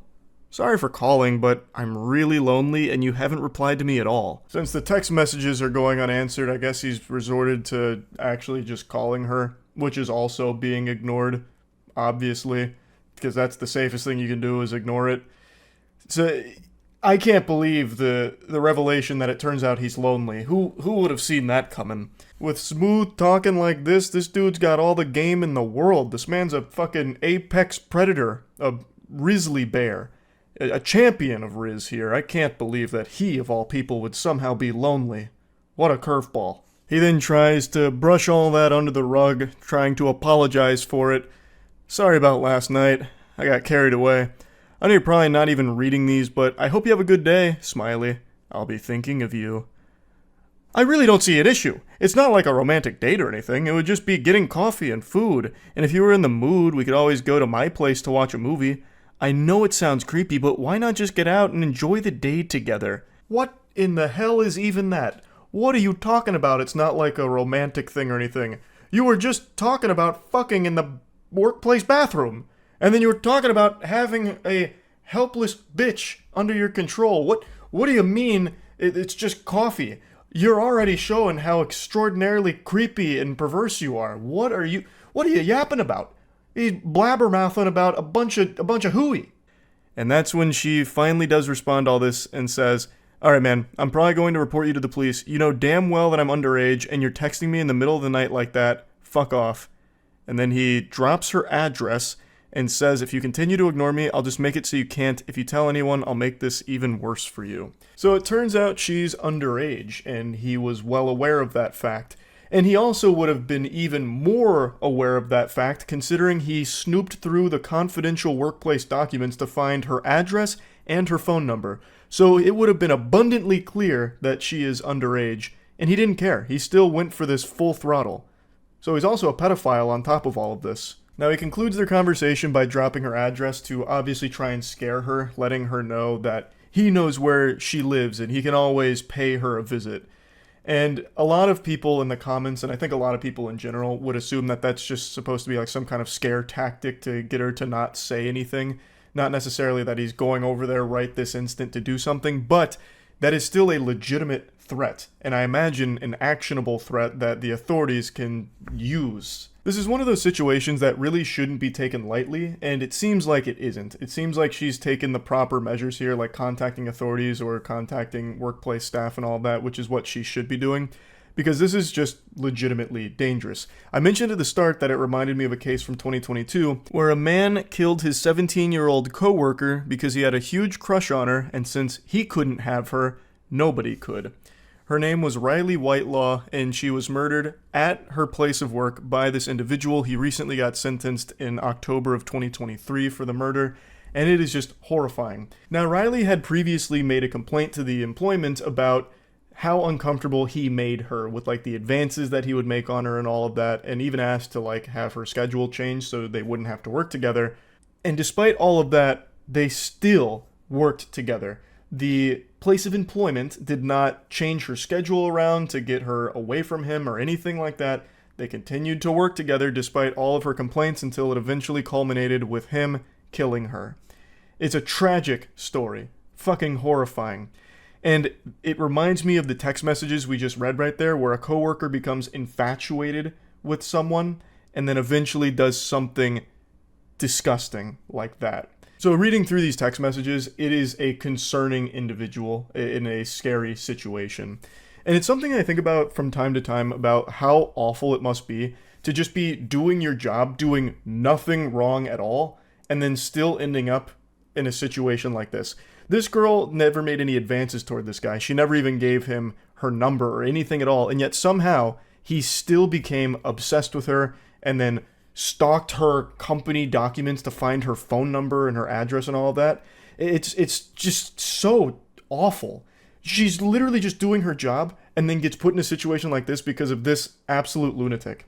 So yeah, just wanted to talk about it a little bit. I think situations like these should always be taken seriously. Like if a coworker or anyone for that matter starts to get like a level of obsession with you that it becomes a bit palpable, that you can start to see it, it immediately needs to be something that you take very seriously because you never know where it could lead. And I think that is just always something that needs to be handled with real care. So just wanted to go over this a little bit. That's really it. So yeah.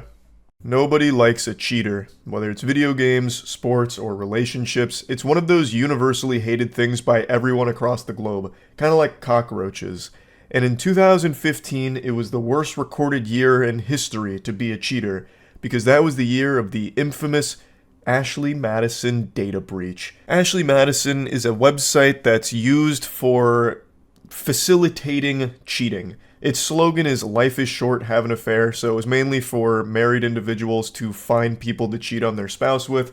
And in 2015, they were hacked, and the hacking group threatened to release their users' identifying personal information, which would undoubtedly ruin their relationships once it was released to the public. The way I've always pictured this unfolding at the Ashley Madison headquarters is a lot like the climax of a CIA espionage spy movie or something, where like, oh my god, we're about to get burnt. All of our undercover operatives are about to have their identities leaked. But in this case, the secret identities are just shitty goobers that are cheating on their significant others behind their back.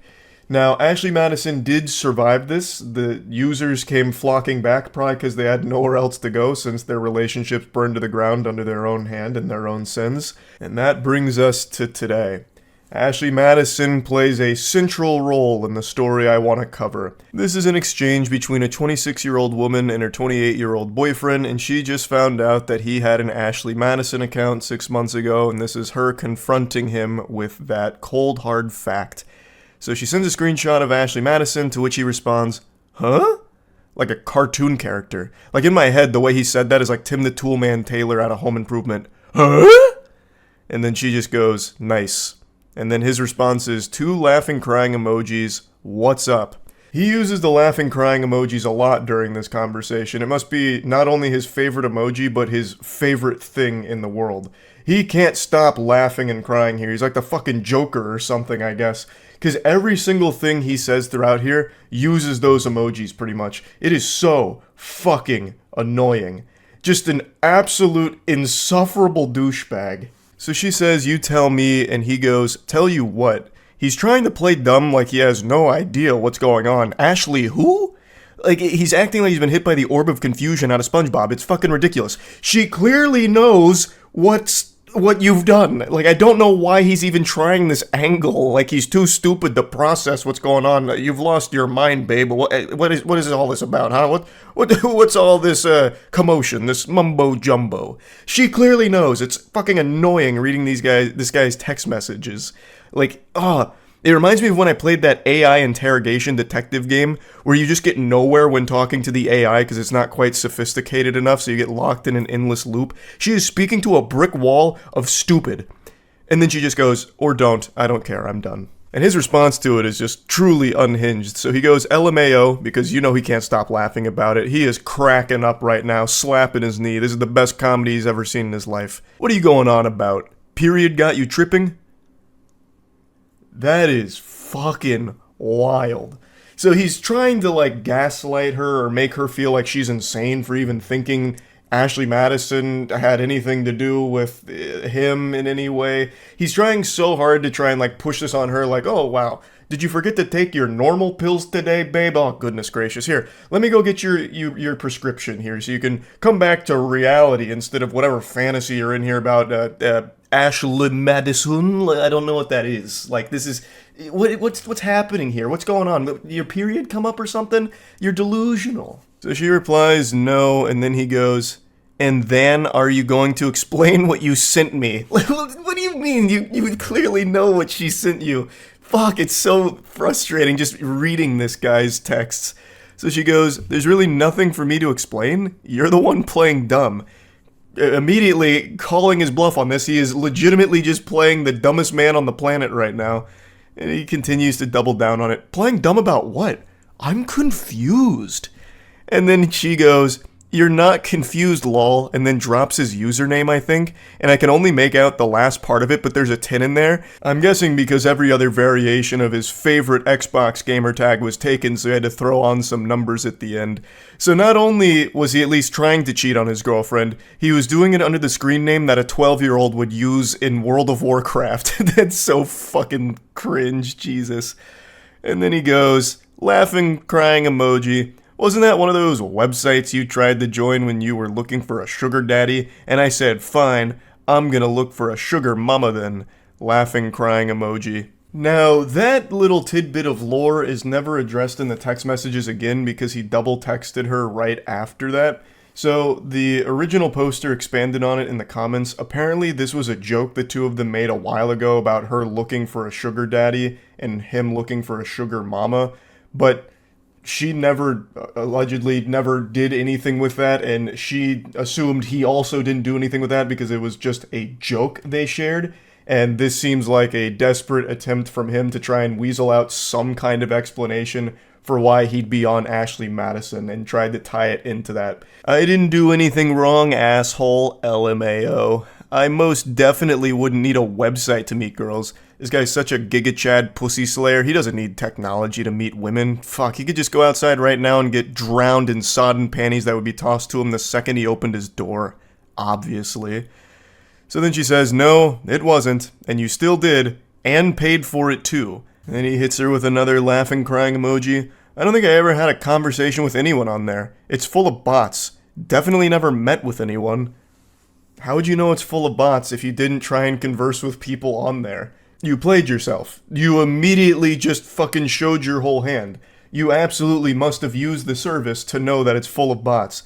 And you must have paid for it in order to access the service as well. Like, checkmate. You did it to yourself. You left yourself wide open to the scholars, mate. Also, it's important to call attention to the fact that he called her an asshole for her bringing this to him. Craziness. Craziness. That doesn't make a difference. You still wanted to cheat enough to pay to do it. Laughing, crying emoji. Babe, if I wanted to cheat, I promise you I would not need to use a website. And she says, yet you still did. And then here it comes. My intentions were not to cheat. And then, of course, she realizes that's a load of baloney there. That's a bunch of fucking horseradish. So she says that is literally the entire purpose of the site. There's no other intention. Please stop trying to make it seem less bad. I know you didn't really care for me.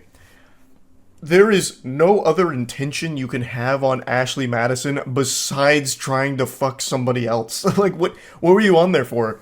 Looking for a League of Legends duo partner? Like, there is nothing else you could be doing on Ashley Madison. What else would the intention be?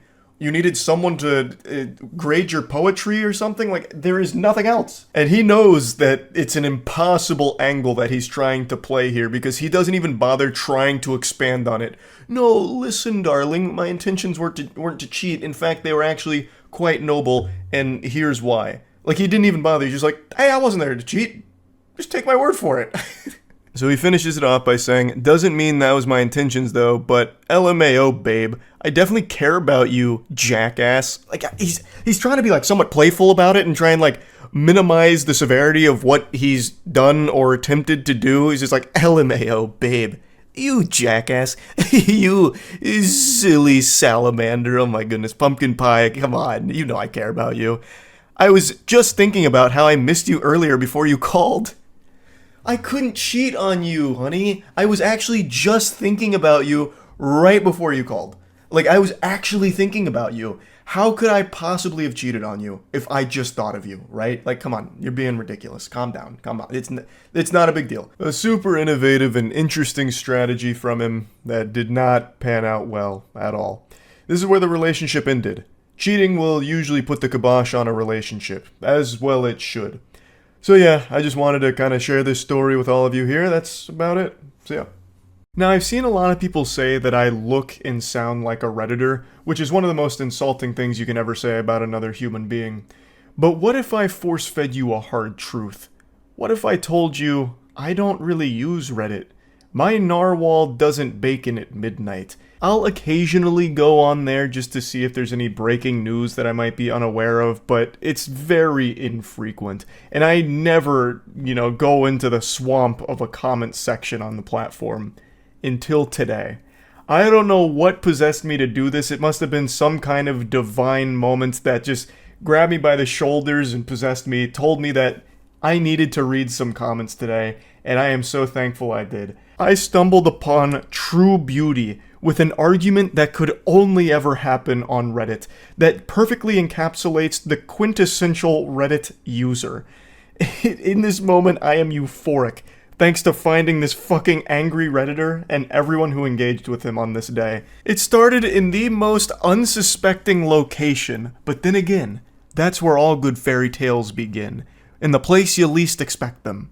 So, it was a clip posted from this podcast. Now, the clip doesn't matter. I'm not going to play the clip. I'm sure you probably already recognize the person here. Her name is Bobby. She runs a podcast where she interviews famous celebrities. And her whole shtick is she makes things awkward, which is a very hit or miss format, so it's led to a lot of debate on why is she so popular. Also, is she an industry plant because she seemingly blew up overnight? She landed an interview with Drake while she was still relatively new and not massive, so it just started raising a lot of red flags, and a lot of people started saying it must be an industry plant. And then she started getting even more superstar celebrities, like this clip is from an interview she did with Lil Yachty, and it's just been a lot of hoopla around her and her content.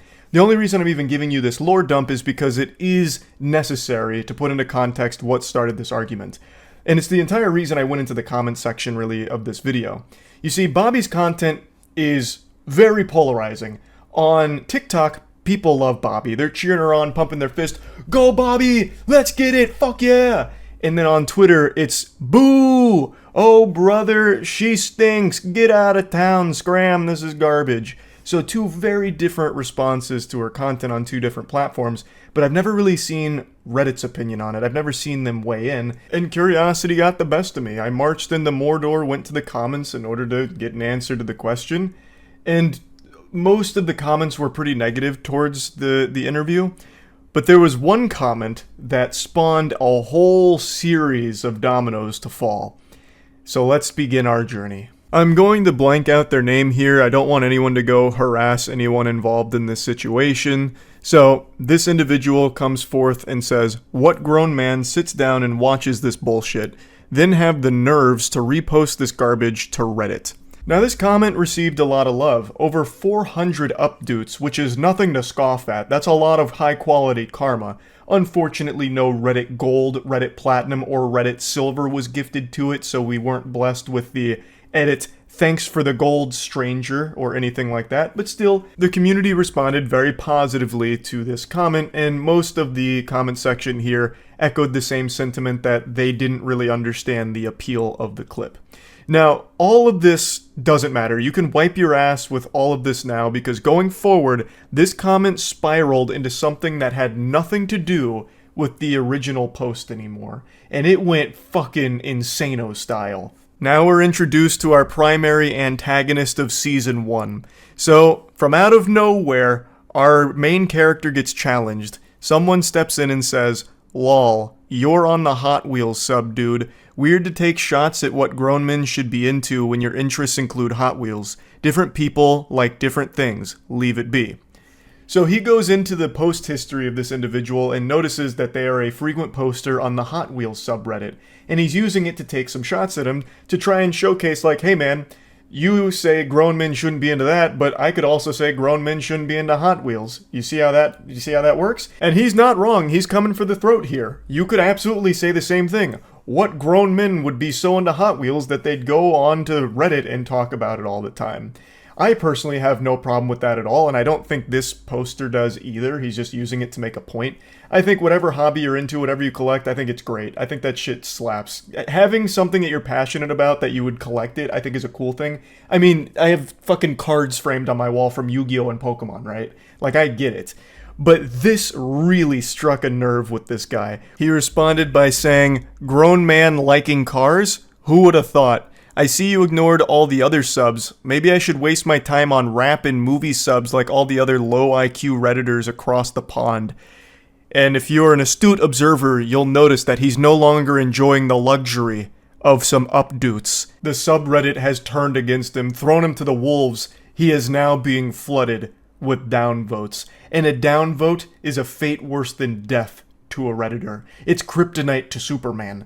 The downvotes start hitting him, over 100 downvotes. And I can see why. This feels very insecure to come at him like this. Like, his point was pretty clear, but then he, tries to, I don't know, explain away why it's, really in line with being a grown-ass man because he likes cars. He's like, oh, well, yeah, grown men like cars, Hot Wheels are cars, duh. I mean, maybe I should just go to rap and movie subreddits like you low IQ plebeians. It's really, really cringy Reddit behavior now. The bad boy comes back with a tough-to-swallow pill. Hot Wheels aren't cars, mate. They're toys. Talk about low IQ, haha. You're not better than anybody else, sorry to tell you. To which he responds, "The fact you had to come back and edit that pathetic response, LMAO." And then he just says, "Go play with your vroom vrooms." His collection of downvotes is starting to eclipse his collection of Hot Wheels cars at this point. They just keep pouring in. As you can see, most people are rallying behind the other guy who's just saying, brother, they're toys, not real cars. And he's right. He is fluent in facts. He is spittin'. They are not real cars. They are toys. There's nothing wrong with collecting them or liking them, but I don't understand why this goofball is talking about it as if they are real vehicles. He's like, got this bravado going on, like this machismo, like, oh yeah, grown men liking cars, who would have thought? It's Hot Wheels, man. They're still collectible toys that you can play with, and they are made for kids, but there's nothing wrong with liking them or collecting them as an adult. Fucking Pokemon cards are made for kids too. I collect them. There's no shame in it, but you're acting so insecure about it and pretending that it's something that it's not. And he does the classic Reddit 101 when it comes to argument, where he doesn't actually address what was said. He just says, LMAO, edited your pathetic response, big L, basically. His response wasn't pathetic, it was totally fine. You didn't counter it or anything at all. He just made you look foolish, and you continue to make yourself look like even more of a clown here. In response to the vroom vroom comment, he says, "I'm changing spark plugs on my 700 horsepower F-150 right now. I will when I get done, though." And now, here enters the sidekick to our main supervillain here, who chimes in and says, "You're trying too hard." To which this guy responds, "Actually, I'm low on boost. If I was trying too hard, I'd be at 950 horsepower range." It doesn't get more Redditor than that. Oh my fucking god. I could feel the fedora tip through the computer screen here. Milady?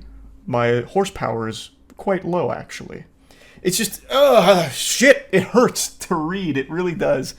The guy's absolutely right. He is trying so hard. I half expected him to go into, like, the Navy SEALs copy pasta. What'd you say to me, you little bitch? I've got 500 confirmed Hot Wheels with 6,000 horsepower and 400 RPM turbo booster NOS accelerators. Like, brother, it's Reddit. You're not Dominic Toretto. You're talking about Hot Wheels. It's not that deep. Even if he was being honest and was changing the spark plugs in his F-150, why would you say that? It just makes you look like such a fucking loser to say that during your heated little scuffle online. It's so cringy. If that's what you were actually doing, keep it to yourself. You don't need to try and, like, prove that you're a man to a stranger on Reddit. All hell breaks loose right now, and the cringe is rated E for everyone, because he starts just lashing out at anybody in the thread. So someone else made a comment, and he went through his post history, I believe, and found that he was on, like, the WWE subreddit. So he calls him out saying, WWE isn't real, bro, sorry to tell you. Maybe you should pick up a real hobby like learning about cars. To which they respond, toys. A slam dunk, he's right. It's all fucking about Hot Wheels so far. So then he comes back and says, yes, I'm not delusional like you, Mr. SmackDown vs. Raw. That's not even an insult. The WWE is extraordinarily popular. Hot Wheels Henry is just really scrapping for any morsel, any crumb of an insult that he can, slap together. And it's not working. It's not. He's fighting like 16 different battles from all fronts here on this comment thread, and he's losing every single one of them. Our boy then goes full armchair psychologist. You actually are ashamed deep down. That's the whole reason you chimed in on my comment. You felt attacked when I said, what grown man watches this? It brought back traumatic memories of you being bullied for liking WWE in this day and age. He's like, no, I commented just because of the toxicity. To which he says, I'd rather have a Hot Wheels collection in my garage next to my turbo truck than have Rey Mysterio and Triple H posters all over my wall. I don't know who's getting bullied for liking the WWE in this day and age. It's extraordinarily popular. Maybe like 10 years ago, but today, no shot. I think he's fighting ghosts with that one. You're much more likely to get bullied for collecting Hot Wheels cars as a grown-ass man. Case in point. Though, he's not actually getting bullied for that because no one really has a problem with what you collect as a hobby. The reason people are making fun of him here in the subreddit is because of his attitude, where he views his hobby as just superior to whatever else everyone's interested in.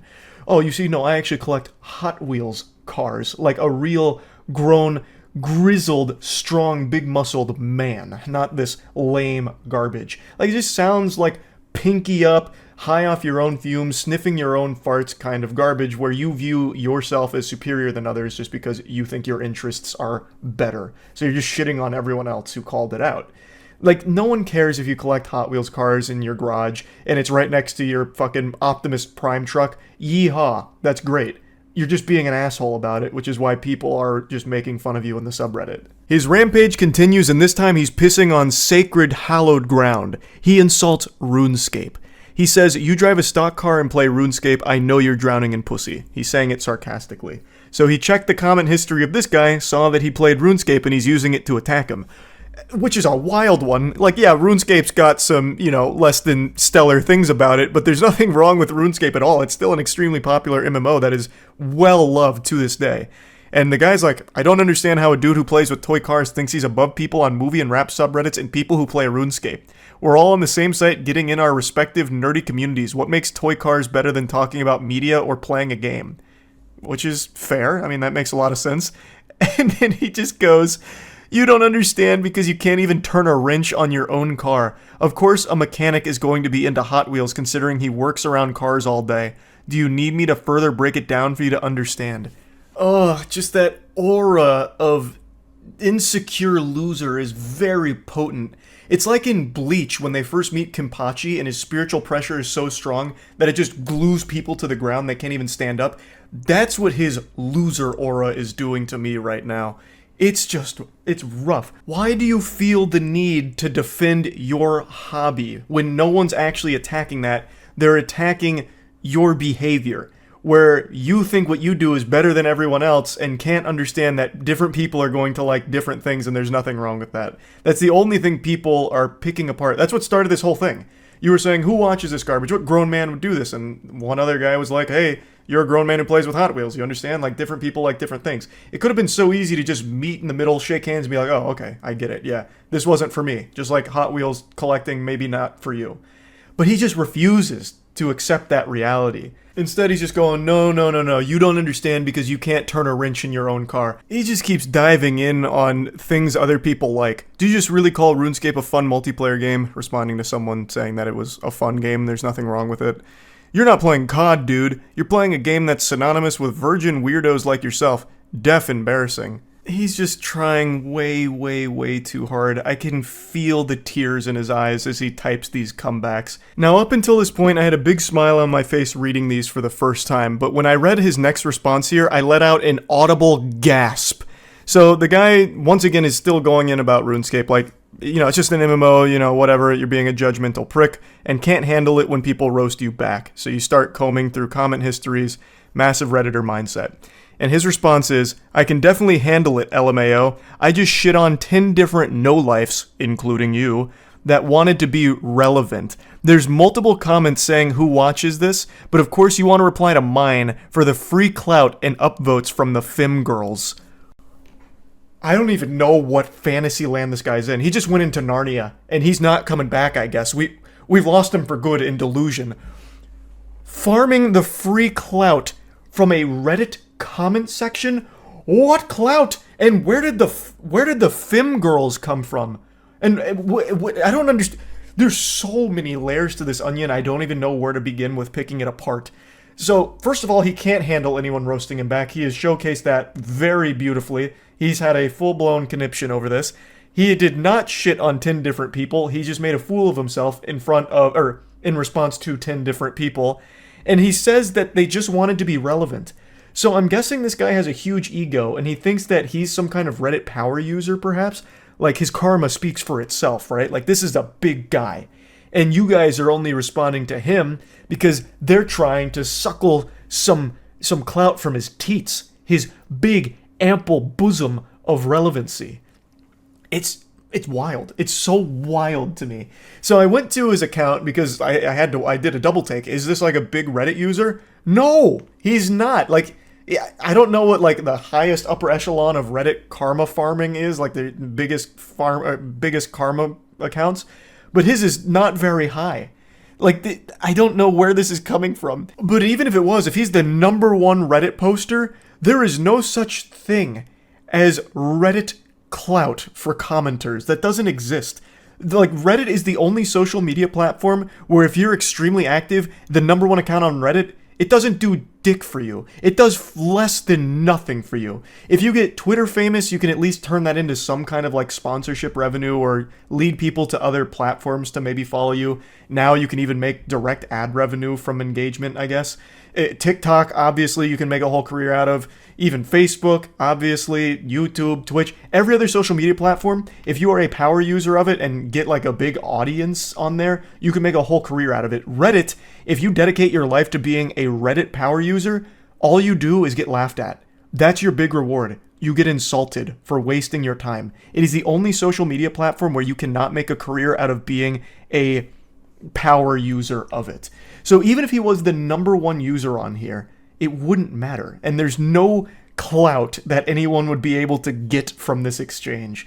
This was just one of the most bafflingly out of touch comments I think I've ever read on that platform. Now, another Redditor came in and said, no way you just said free clout when referring to Reddit comments, also stunned by the statement, and he double responds here saying, your plan worked, dude. You got all the femboys wanting to suck you off.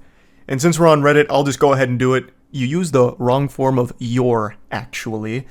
And then his next response is, y'all should become friends and play together. Y'all would fit in perfectly with the rest of the RuneScape community. I'm at a loss for words. This is kind of where the whole thing ends. And man, what a banger of an exchange it was. It's just such an adventure. All starting from someone mentioning his Hot Wheels hobby. And look at where we ended up, huh? Look at us now. Who would have thought? This is a wacky argument. Probably my favorite Reddit argument that I've got to actually find for myself. I got to come into this in the wild. I didn't get linked to this. No one told me about this. I just happened to be perusing the comment section and then saw this argument unfold. And I got to go on an unexpected journey with it. And I really just had to share it. I had to. So yeah, that's really about it. So yeah.